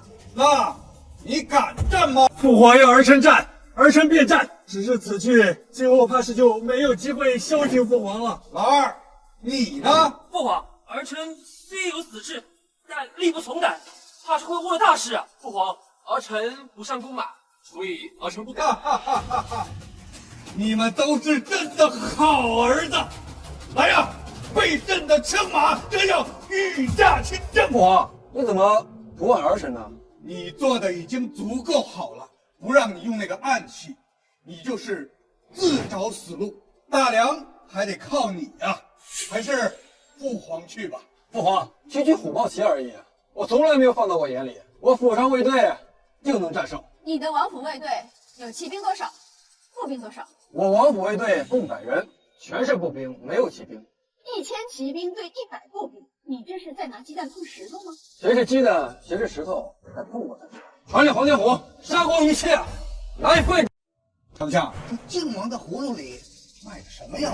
回陛下，老夫也看不清楚啊，这是光明正大的厮杀，根本无法推出对手。看来靖王的提议到此为止啊。梁帝陛下，在比试结果出来之前，我有话要说。请讲。今日的比试，你们已经得罪了齐、赵两国，再加上我们楚国，你们现在可谓是三面树敌。借比试图谋大梁城池，顺路挑起我大梁与齐赵的矛盾，你这一石二鸟的计谋可真是高明啊！如果梁国愿意割4座城池给楚国，那我可以考虑一下，保你们安然度过此次危机。否则，我们齐、楚、赵3军来攻，等待你们的恐怕就只有亡国灭种。3国联军又如何？那得有敢来攻才行啊！我3军拥兵100万，有什么不敢？话别说得太早，我希望你待会儿还有胆量说。陛下，信使来了，看比试有结果了。可惜啊，好好的100条性命就这样没了。确实可惜啊，1000虎豹骑就这么没了。小月月，你应该会很心疼吧？你是在说我的1000虎豹骑没了？你是在痴人说梦吗？报！城外比武结束，晋国护卫队大获全胜，无人死亡。楚国1000虎豹骑全军覆。你说什么？虎豹骑全军覆没？这绝对不可能！公主不信可以自己去看，小的没必要骗你。你到底做了什么？很想知道吧？等洞房的时候告诉你。你无耻！你说是不是用了什么阴谋？阴谋不重要，我大梁军队有此战斗力，你3国联军还敢进攻我大梁吗？有何不敢？你梁国还能杀光我100万大军不成？杀光你100万大军固然不能，但集中力量杀光你楚国军队还是可以的。你就乖乖在家等着，我去提亲吧。流氓！总有一天我要把你剁成肉陛泥！下，边关急报，齐、楚、赵3国军队已全部撤退，楚国归还的2座城池也已顺利交割，我们大梁的危机解除了。我大梁的陌刀军以一当十，他敢进犯才怪。可我们的陌刀军只有100，老四却说有5万，这不是坑蒙拐骗吗？有本事你也可以呀！兵者诡道也，二哥这种智商，恐怕这辈子都不会明白吧。此次能度过危机，靖王应当举首功。即日起，封靖王萧简为第1亲王，赏黄金1万两，其他人由丞相论功行赏。陛下英明，谢父皇。萧简已经被封为第1亲王，封为太子也是指日可待。说说吧，现在该怎么办？哎，萧简最近在大肆贩卖什么黑丝短裙，文人大儒无不痛斥，咱们可以由此入手。有道理啊，大哥，此事交给我，必定扳倒那萧简。希望你们别再让我失望。今天召你们来，是因为齐国的使臣要觐见。这位使臣的身份不低呀，是齐国的太子齐浩。此行目的不明。陛下，齐楚2国早已结盟，此次来我大梁，肯定没有什么好事。简儿，你怎么看？管他是谁来呢，我们只需要记住一点：敌人拥护的，我们就要反对；敌人反对的，我们就要拥护。实在是妙了，靖王殿下所言之是大道之理啊！我们大梁有靖王，那是国家的之福，天下之福啊！此话可以当做我们大梁邦交和发展战略的最高准则。陛下，帝王说有天大的要事要当面禀报。天大的要事，宣他进来。宣誉王进殿。父皇，你有何要事非要当面启奏啊？父皇，事关晋王，儿臣不敢大意。跟晋王有关，讲。晋王设计了一些女人的奇装异服，叫什么黑丝短裙，还有内衣，在街上大肆贩卖，引得百姓们人神共愤。此事不得不重视。就这事儿，卖几件衣服，怎么就人神共愤了？父皇，你是有所不知啊！此衣着极端暴露，伤风败俗，不成体统。无数文人雅士深恶痛绝，长此下去，必定动摇国本呐！靖王可有此事啊？父皇，儿臣真的是冤枉吗？我是卖了些衣服，那什么文人大儒深恶痛疾，简直无从说起。禁卫军已经查明真相，儿臣恳请禁卫军统领汪直上殿对质。宣汪直，汪直进殿。靖王贩卖女子衣着之事，你可曾知晓？回殿下，梁国境内的事，锦衣卫都一清二楚，此事自然知晓。那赶快禀明父皇实情。禀陛下，靖王的女人衣服极受欢迎，尤其是黑丝袜，订单已经排到明年。许多人不惜借高利贷，都要给家里的女人买上一套。这青楼的姑娘们，要是不穿黑丝高跟鞋，都吸引不到客人。胡说！明明许多文儒雅士深恶痛绝，怎么可能像你说的这般受欢迎？起先确实如此，但从昨天起，情况就发生了变化。尤其是那些文士大儒买的最积极，好几次都被他们抢断货。一派胡言！要是真像你说的如此，街上为何会没有人穿？回殿下，他们都是买回家，让自己的妻妾们在家里穿，只给自己一个人看。汪直，你方才所言，这都是真的？回陛下，若有半字虚言，愿废诛九族。誉王，你有何话说？父皇，追捕如此伤风败俗之物，简直是无耻之极。长此下去，人心不古，道德沦丧。好了。朕罚了，你们都跪安吧。父皇，父皇，冯公留步，为何父皇不理不睬？昨天晚上，两个妃子穿了靖王进献的丝袜高跟短裙的，伺候陛下。陛下的房间整夜彻夜未眠呢，丞相也如此。无耻，无耻，道德沦丧！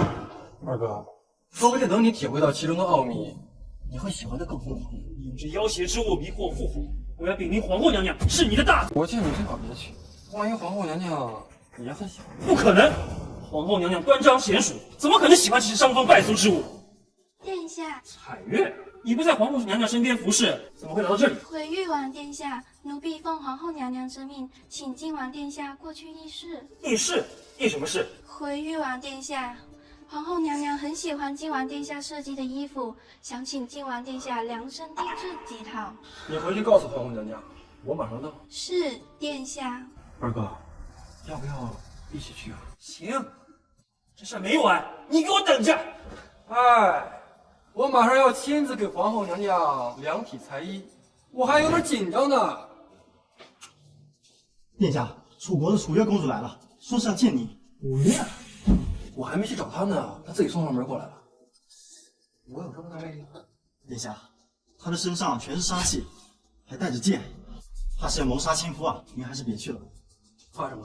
我的枪可不是吃素的，去把我的杀手之鹰拿过来。他要是敢听你妄斗，我就让他尝尝枪的滋味。怎么样？楚月，你不是回楚国了吗？怎么又回来了？想我了？我来调查磨刀军的事，你老实说，大梁究竟有多少磨刀军？现在有100，未来可能有10万、20万，都有可能。你倒是挺诚实。你不是我未来媳妇儿吗？我自然不会骗你了。你一句话吓得我们3国退军，你就不怕我们卷土重来吗？据我所知，楚国现在正在面临蝗虫之灾，明年可能会颗粒无收。你们敢卷土重来吗？蝗虫正在北上，不日便进入大梁境内，你们一样要颗粒无收。你有什么可得意的？那倒未必。我自有破解蝗虫的办法，能够保住大量的农田。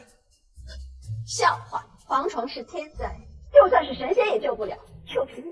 你这是不信我了吗？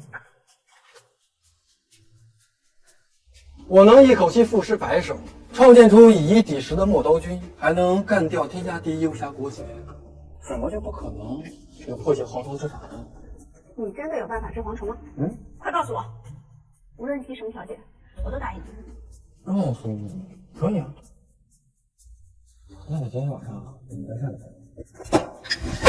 去死！不是好人。摸，你来。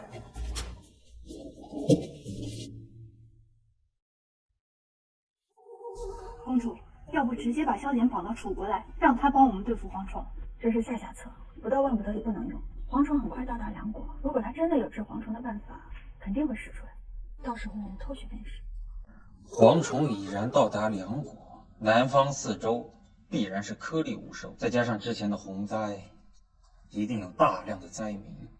这对大哥来说是个绝佳的机会啊！只要能在赈灾当中立下大功，太子之位就非大哥莫属了。好，你们两个马上行动起来，筹集钱粮，马上赈灾。这一次我们要把老四踩在脚底，一举入主东宫。丞相，南方的蝗灾情况如何？回陛下，南方四周定然颗粒无收，再加上前段时间的水患，可能马上就流民四起，目前情况十分的危急啊！南方四周那是我大梁的粮仓啊，明年大梁危，这件事儿要尽快拿个章程出来。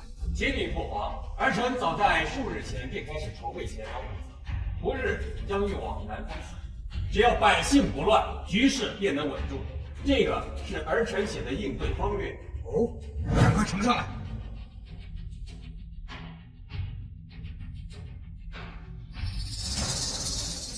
庆王，没想到你竟然想到朕的前面去了。来，你们也都学习学习。不错，庆王果然高瞻远瞩，我等佩服。陛下，庆王的资料完美无缺，臣以为可行。好，那么这件事情就交给庆王去全权负责。臣必全力以赴。但是为了不影响救灾的大局，臣要检举揭发靖王，还请父皇从重处罚。还请父皇从重处罚。你要揭发靖王？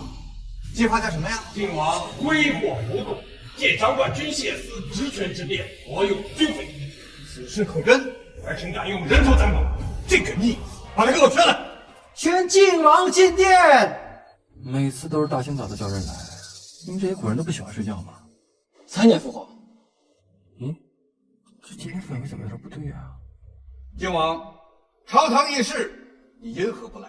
儿臣忙于政务，就给忘了。忙着花钱呢。我花的是父皇赏的钱，和大哥有什么关系？放肆！大灾当前，你还挥霍无度，小心今晚我抄了你的靖王府。父皇，你听儿臣解释。还不止如此，靖王还以第一亲王的名誉，下令各地停止倒泔水，甚至要全部储藏起来发酵，搞得各地恶臭难闻，甚至有人因此而致死。丞相，国有此事吗？回陛下，确有此事。不过靖王这样做，肯定有他的道理。他的道理就是玩弄手中的权势，刷存在感，满足自己的虚荣心罢了。靖王萧典荒诞放肆，即日起削去他的第一亲王之爵，贬为献王，不，贬为献侯，连降6级，这么狠！父王，儿臣确实花光了所有赏赐，也挪用了军费，也下令不让倒泔水。但我所做的一切，都是为了保住大梁的江山社稷。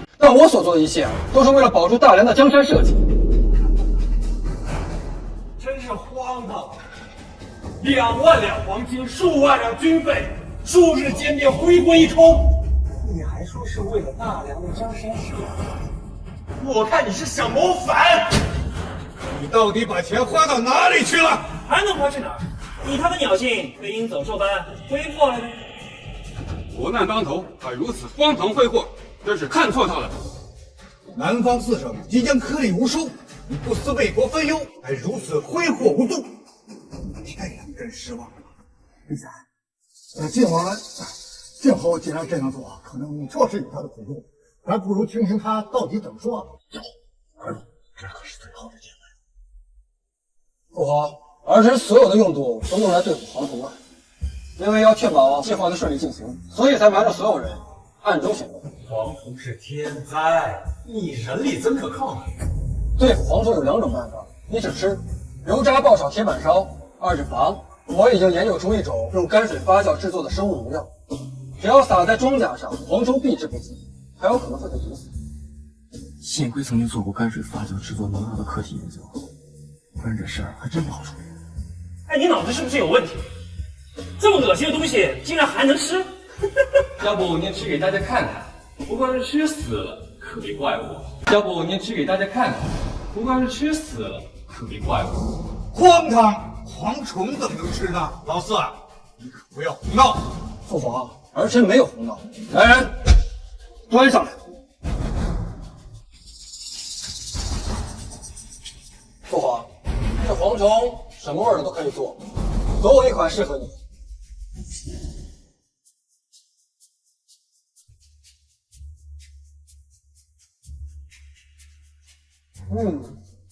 和我在云南吃的一个味儿。这蝗虫可是天下美味，保证你尝上一口根本停不下来。大胆！你让父皇吃这种恶心的东西，是想害死父皇吗？父皇他心怀叵测，大逆不道，赶快叫人将他拿下。父王，儿臣不是为了让你吃蝗虫，而是要避免一场灾难。为了天下安危，朕豁出去了，懂吗？父皇，万万不可啊！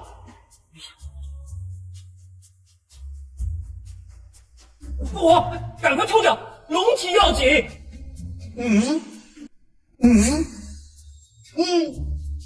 好吃，朕从来没吃过这么好吃的东西，味道不错，好吃极了。丞相大人，父王都尝了，您无动于衷不合适吧？老臣老了，牙口不好，就不吃了，不吃了啊！这个跟你牙口没有关系，脆得很，你尝尝。陛下，那老臣舍命给陛下。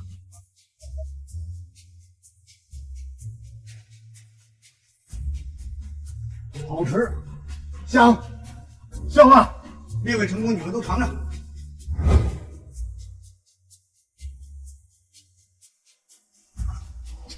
妙，好吃，好吃。大哥，您不尝一个吗？本王是为了天下社稷，当然要以身作则。真难吃。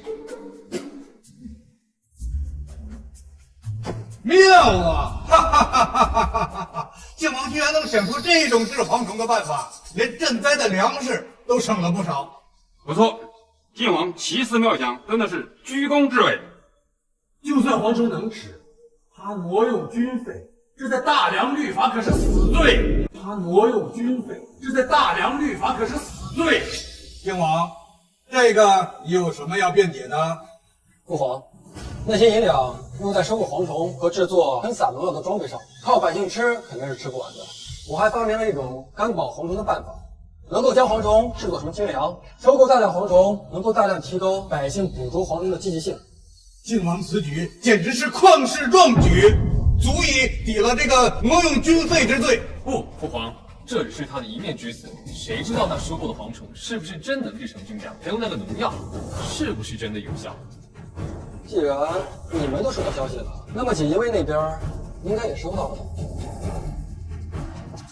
陛下，南方苏州的蝗灾有消息了，快说！据锦衣卫密探回报，苏州官府按照靖王殿下所撰写的治蝗虫指南，带领百姓治蝗虫，还设置上千个点，收购蝗虫，加工用作军粮。目前已加工蝗虫军粮近万斤。那个什么农药呢？真的有效吗？确实有效，锦衣卫密探亲自见证。经打过泔水农药后，蝗虫都远远避开，不再可吃。既然真的有效，这样既能充实军粮，又能保住青苗，真是一举两得呀！啊！靖王，那个什么吃蝗虫指南又是个什么东西啊？禀父皇，吃蝗虫指南除了能够教百姓如何制作蝗虫外，更重要的是教百姓如何辨别蝗虫。蝗灾中有大量蝗虫是有毒的，不是所有的蝗虫都可以吃。赶快呈上来！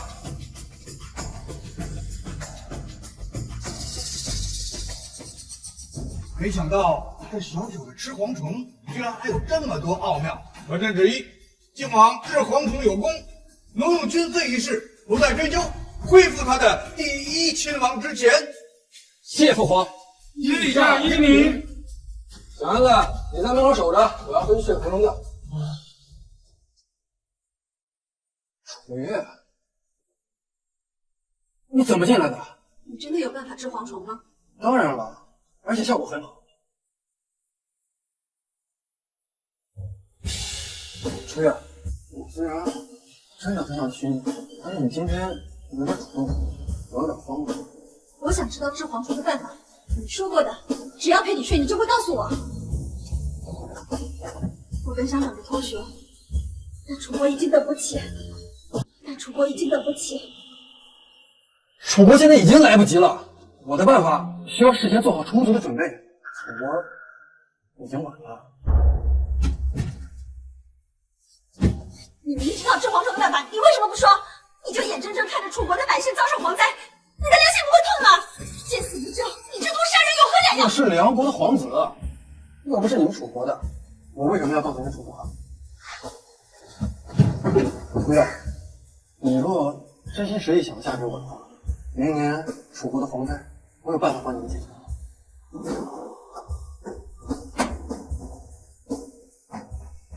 列位成功，朕昨晚彻夜未眠，有3件事让朕忧心不已。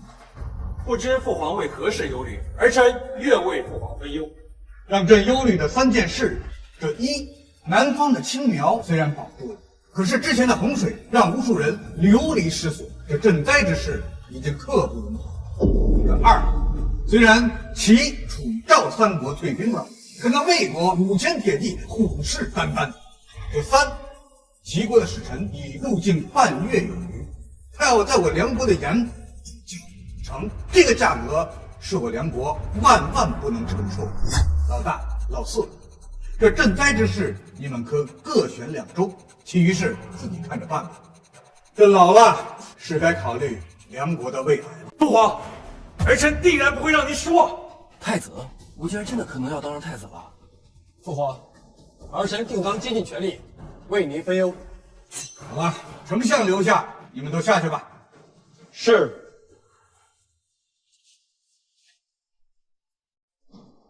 你说他们2个谁会胜出啊？回陛下，臣以为晋王天会聪颖，定能胜出。把大梁交到他的手里，应该是最完美的选择。朕呢，认为是老大。自古以来，为君者为求目的，无所不用其极。这老四啊，还是不够狠，而这老大呢，又太狠。朕为此事也是纠结不已。哎，只能交给老天爷来决断了。太好了，大哥，你只要做好这3件事，就可以力压那老四，入主东宫，成为储君了。这3件事难度虽大，但我早有谋划，绝对能比老四做得好。恐怕未必。3弟此言何意啊？为君者，纵横捭阖的手段和阴谋算计，比做事的能力更重要。所以，大哥除了要做好这3件事以外，更要展现出自己手段的智计，这样才更有胜算。 3弟的一席话，真是让为兄茅塞顿开。这3件事你们2个去做，我在背后布局谋划，无论用什么手段，一定要把老四拖下水，让他万劫。老五，这东西能造出来吗？没问题，这东西不难。好，3天内我要500。是殿下。以工代赈。 殿下，陛下让您赈灾，您怎么能用赈灾的钱雇人在狱干活呢？还有，赈灾的粮食为何要生沙子？以你的智商，我很难跟你解释。平儿，我新设计的丝袜和包臀裙是不是都做好了？快去穿上，别让我看到。我不，除非你能收回成命，不虐待灾民。大胆敢违抗本王的命令！本王命令你，立马去穿上。不收回成命，我就算死也不从。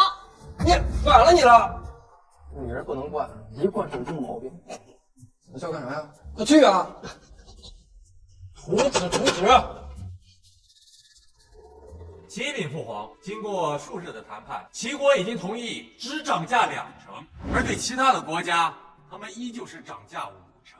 竟然拿下了3成，想往殿下还来红手段。全年下来，能为我大梁节省最起码1000万两白银，皇子殿下真是居高之伟，比朕预想的少了不少。这庆王啊，果然没让朕失望。靖王，不知你谈判的如何呀？我可是听说你完全没有去见过赵齐特使啊，莫非你是完全没有把父王的安排放在眼里？见顾着忙其他的，把这事给忘了。天下没有免费的午餐，齐国怕是有什么条件吧？齐国的条件并不过分，他们只是要求我们退出梁齐边界离石要塞的争夺即可。放弃离石要塞，丞相，你以为如何？陛下，离石要塞归属一直有争议，但这几10年来，实际掌控权一直在齐国的手上。这放弃与不放弃，其实没有多大的差别。丞相说的有理，那就签订购援契约吧。齐国的特使已经在大殿外等候，即刻便能签约。离石要塞是什么地方啊？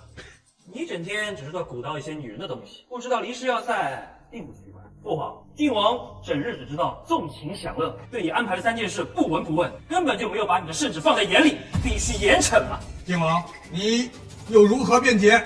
誉王殿下简直一派胡言。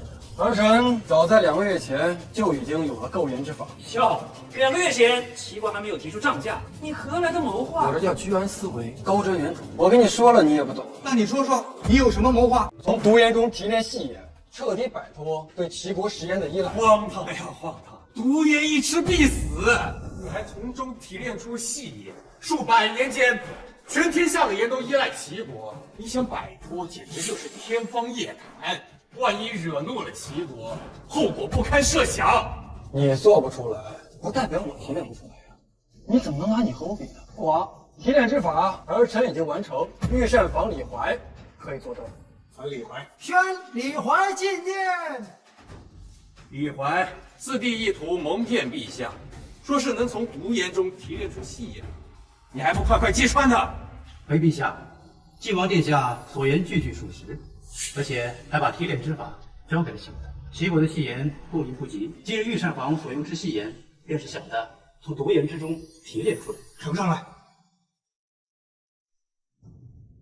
哈哈哈哈哈哈！果真是戏言。陛下，靖王此举造福千秋万代，功德无量啊！靖王，你真给了朕一个天大的惊喜。靖王，去通知齐国特使，从此我梁国不再购齐国的任何戏言。父皇，不可能，绝对不可能！他们2个联合起来串通，骗你的。父皇英明神武，怎么可能会被欺骗呢？父皇，儿臣参透靖王居心叵测，危害国家安危，恐怕早就被敌人策反了吧？你血口喷人！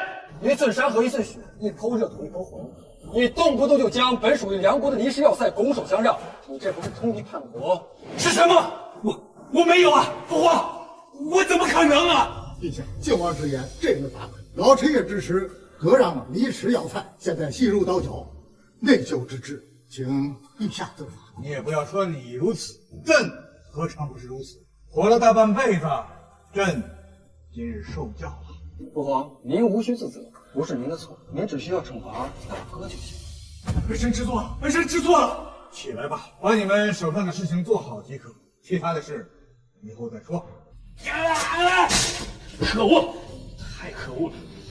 垂手可得的功劳，竟被他硬生生抢了去，大哥还差点折了进去，孰不可忍啊！小看他了，我们还是小看他了。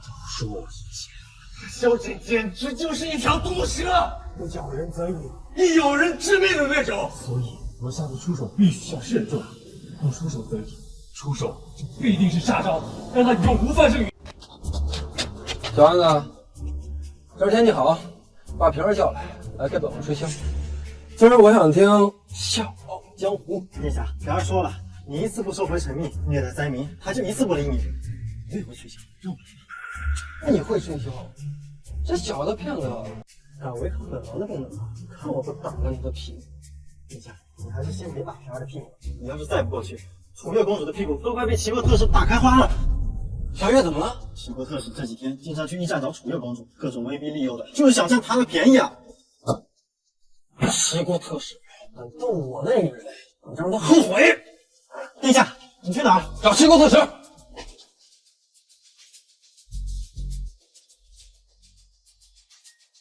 楚月公主，启浩，你想要粮食救楚国没问题，我齐国可以平价卖给你；你想要盐也没问题，我齐国可以不涨价，按往年价格卖给你。我只有一个条件。什么条件？成为我的女人。看来你想去自重。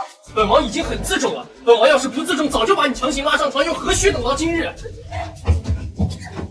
竟然是匹猎马，我喜欢；竟然是匹猎马，我喜欢。住手！混蛋！别影响本王办事儿！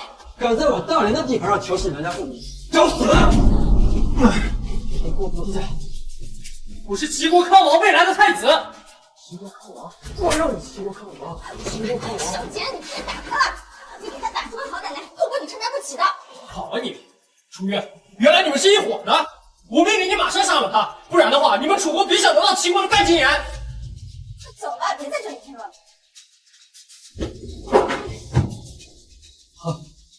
小子，你真以为离了齐国，楚国就买不到一粒盐吗？天下之盐十之八九出自于齐国，我要是不卖你们所有人都别想有盐吃。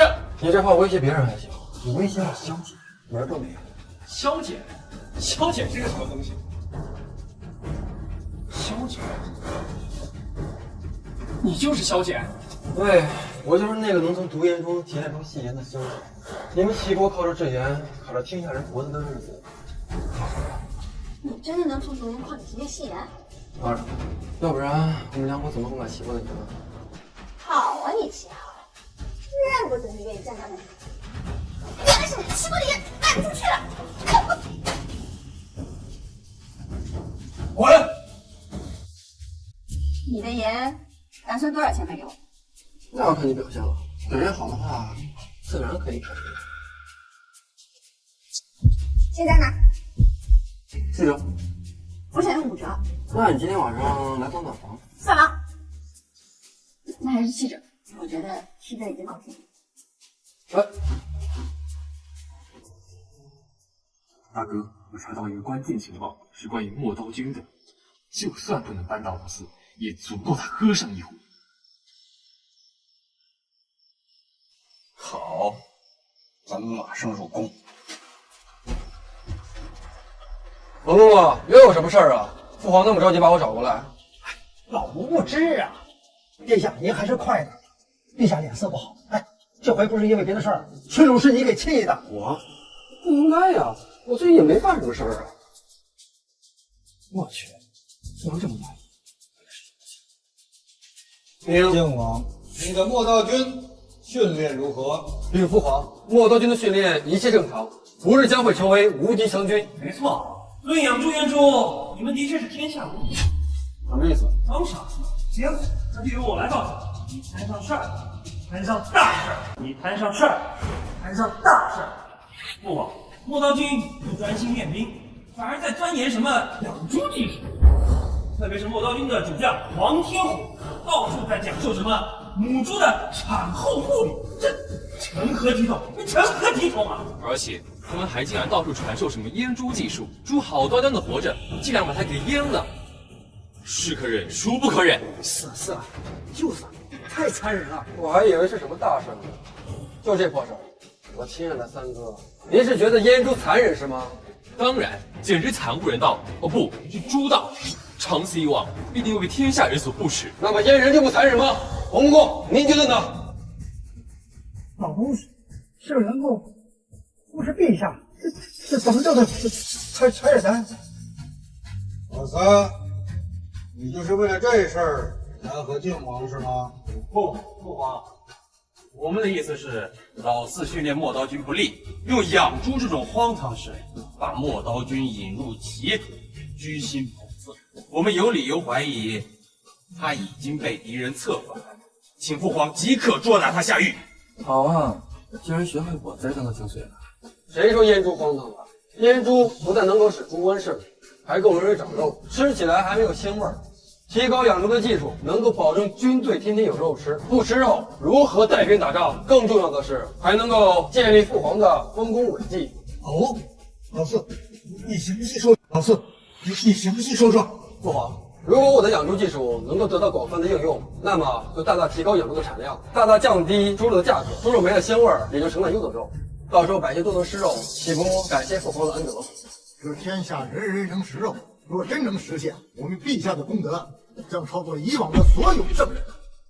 皇旨，靖王的养猪技术是真的？回陛下，根据锦衣卫掌握的情报，靖王殿下所言句句属实，无半分虚言。好，朕替天下百姓感谢靖王的伟大创举。此事到此为止，散朝。朕要亲自看一看靖王的养猪场。父皇，如果儿臣养的猪能够有幸拍得父皇的龙颜，沐浴父皇的隆恩，那一定会长得又快又好。父皇且慢，儿臣要弹劾靖王。还要弹劾？大哥，你没必要这么和我过不去吧？父皇，儿臣要弹劾靖王，通敌叛国。晋国的5000铁骑之所以一直在边境虎视眈眈，就跟他有脱不了的干系。大哥，这么大的帽子，你可不要乱扣啊！竟然跟靖王有关系，这太不可思议了。父皇，我知道你和靖王在竞争，在较量，但是你不能随意诬陷人呐。我没有诬陷，儿臣刚刚得到消息，晋王通过商贾将3000只军粮卖给了魏国的5000铁骑，这不是通敌叛国是什么？靖王，此事关系重大，你有证据吗？你有证据吗？当然有证据，就在路上，马上就到。靖王，庆王所言是否属实？属实，不愧是我大哥，调查的真仔细呀。靖王殿下真的勾结魏国呀！靖王，不要激动，老臣绝对不信你能做出这个事情。我没有意气用事，我真的干了。你们大家都听到了啊！父皇，你听到了，他承认了，他真的勾结魏国，这是叛国罪，立即处死。萧简，朕一直对你寄予厚望，没想到你却干出此等事来，太让朕失望了。来人啊，来人，即刻拿下这个叛国贼！慢着，你的证据快到了，河西的军报应该也快到了吧？河西有个狗屁军报，你别再垂死挣扎。河西一大捷，出现魏国5000铁骑。河西都没有出兵，怎么可能大捷呢？胡说！河西军只有3000人，如何接魏国5000铁骑？谁传的？本王要砍了他的狗头！你看都没看军报，怎么就觉得谎报君主呢？你的兵不行，不代表我的不行。笑话！河西军归西路军指挥，何时成了你的军队？把军报拿来。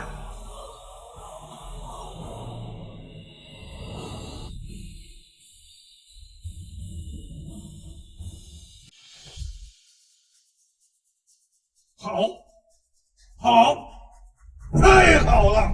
丞相，你给他们说说，靖王卖给魏国铁骑的军粮是由毒蝗虫所致，使用后魏国铁骑被毒死近1000人。莫刀军占着靖王严正的手雷，对魏国铁骑进行攻击，魏国铁骑被炸死炸伤无数。河西守军趁乱攻击，与莫刀军一起全歼魏国铁骑。不，绝不可能！莫刀军不到1000，河西军只有3000，如何全歼5000魏国铁骑？是他，你和河西军串通，一起谎报军情。锦衣卫也刚取得捷报，5000颗魏军人头被垒成高台，在边疆震慑魏军，事情确凿无疑。运筹于帷幄之内，决胜于千里之外。老四啊，你真给了朕一个天大的惊喜！如此旷世奇功，朕都不知道怎么奖励你。想要什么，你自己说。都是父皇领导的好，都是父皇提的那3大件事，儿臣只是奉命执行罢了。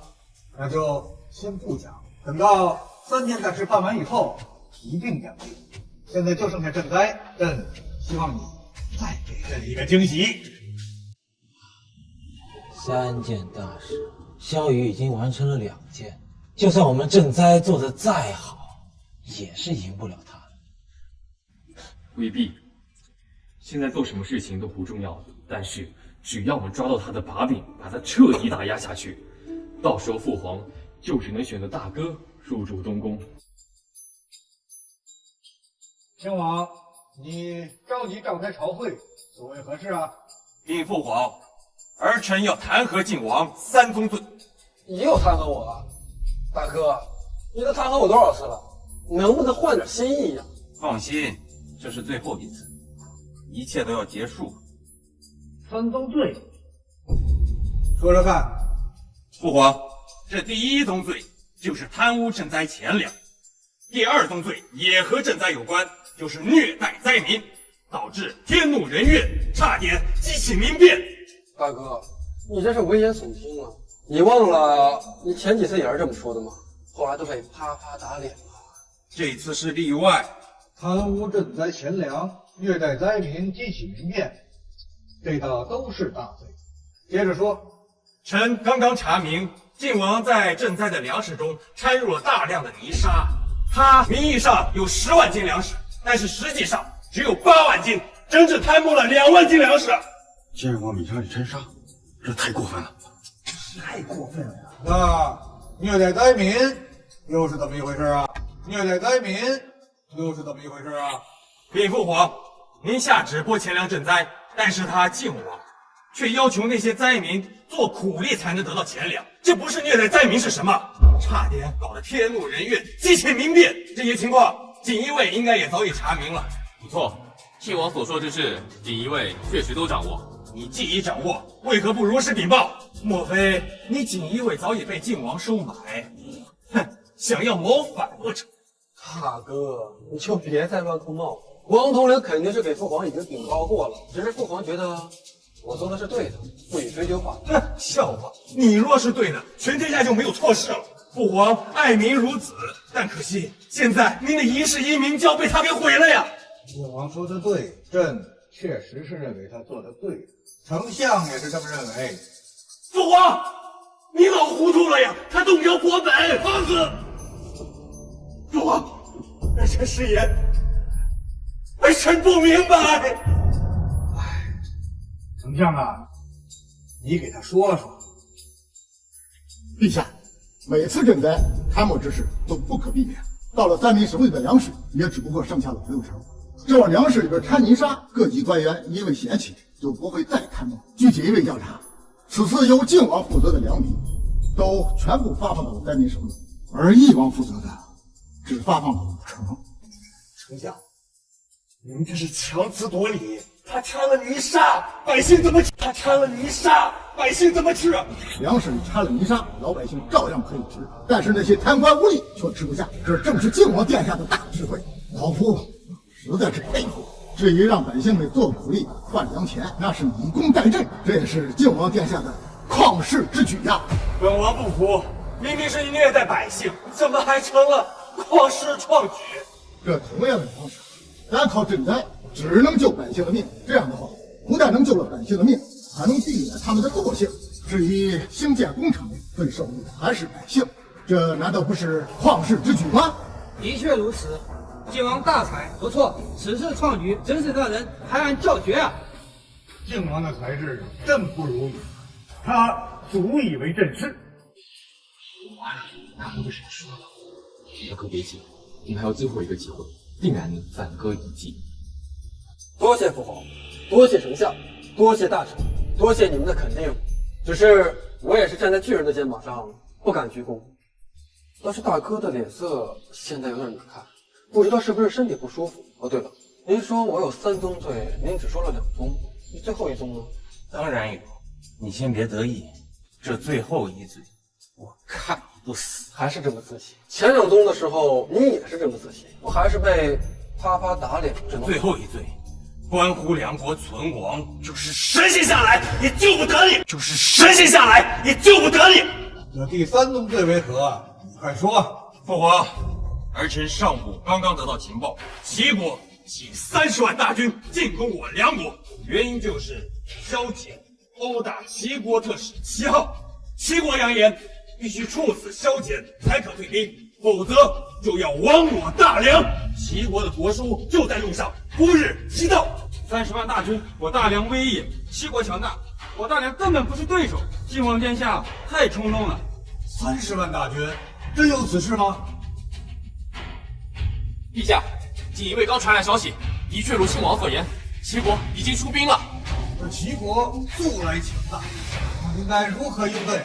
大家都说说。父皇，齐国的要求已经很清楚了，只要处死靖王即可。虽然靖王大才，齐国的要求也属实过分，但为了大梁，父皇得早点做决断呢。陛下，你应该早做决断呢。丞相，你怎么看？陛下，靖王确实有些冲动。齐浩是齐国未来的国君，他打的不是齐浩的脸，而是整个齐国的脸。要不这样，再献上靖王下对礼书，公开向齐国道歉，然后再谈赔偿如何？这也不失为一个办法。老四啊，这大敌当前，为了国家，只好委屈你了。当今齐地一言九鼎，绝不可能接受你们的条件。四弟，就麻烦你为国牺牲吧。都是他惹的祸，处死也活该，处死也活该。还没打呢就怂了，你们也好意思站在这朝堂之上，真是太让我失望了。齐国强大，我和赵国还在一旁虎视眈眈，咱们拿什么打？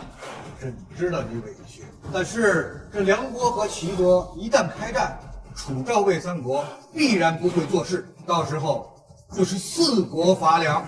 后果不堪设想。父皇，如果楚国与梁国结盟呢？楚国已经与齐国结盟了，怎么又会和咱们梁国结盟？这个不用你告诉我，你只需要告诉我，如果楚国与梁国结盟，那么齐国还敢再打梁国吗？梁楚结盟，梁勇兵51万，齐国自然不敢攻梁。好，有请父皇召见楚国公主，我有办法说服她，让楚国与梁国结盟。楚越公主凭什么听你的啊？就凭她比试输了，你真以为楚国会遵守承诺把她嫁给你？你还真是天真呐！当然没有那么天真了，只不过我能帮楚国解决明年的饥荒问题。你来拯救楚国明年的饥荒，真是滑天下之大稽呀！以你的智商，我也无需跟你解释。还请父皇立刻召见楚越公主，她是楚王最信任的人，我相信一定能够代表楚王的意志。好，那朕就让你试上一试。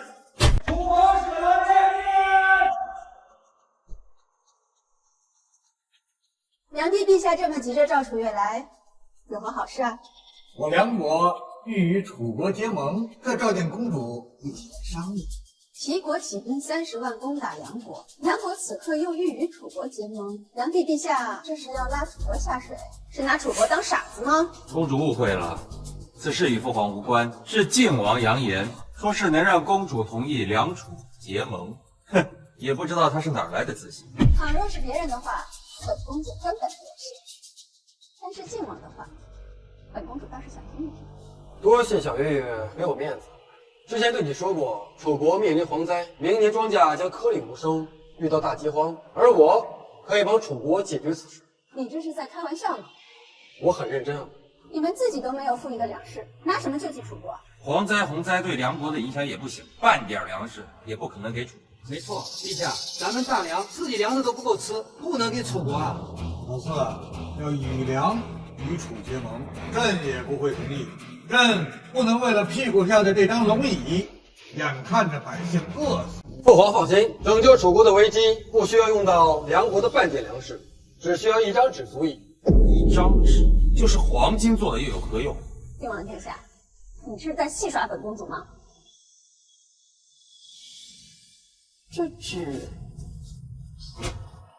这纸竟好过我楚国宣纸的10倍不止，你从哪里得到的？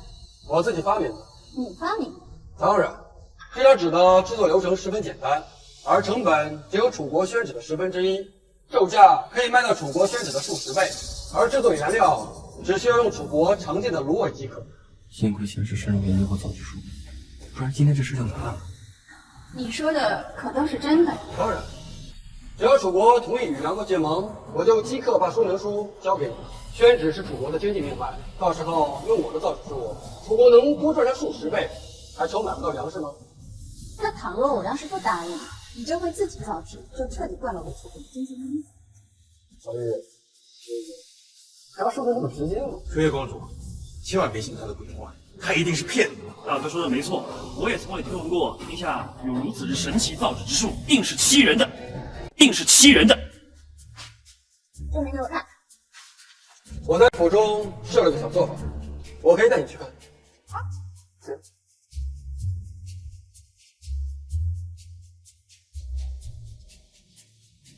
梁帝陛下，我愿意说服父皇，就用这晋王的造纸之术交换我梁楚结盟，楚国将出兵牵制齐国，解除梁国此次危机。楚越公主，你千万别信他，一定不能被他骗了。我楚越行事还用不着庆王殿下来担心。好，甚好，朕就等楚越公主的好消息。等一下，要想我把造纸术交予你，我还有一个条件。什么条件？你要嫁给我。可以，但是我不做小。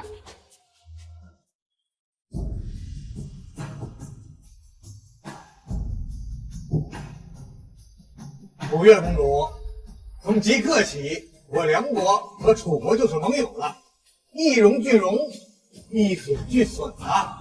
我楚国的铁骑已开赴齐国边境，并向其递交国书，令其不得进攻梁国，否则将视为与楚国为敌。好，甚好！朕在此要宣布一个消息，朕决定设封4皇子修简为太子，并代朕监国。天下这么大呀，朕想去看啊！谢父皇。大哥，你们是我的大哥！你是我大哥！天国太子。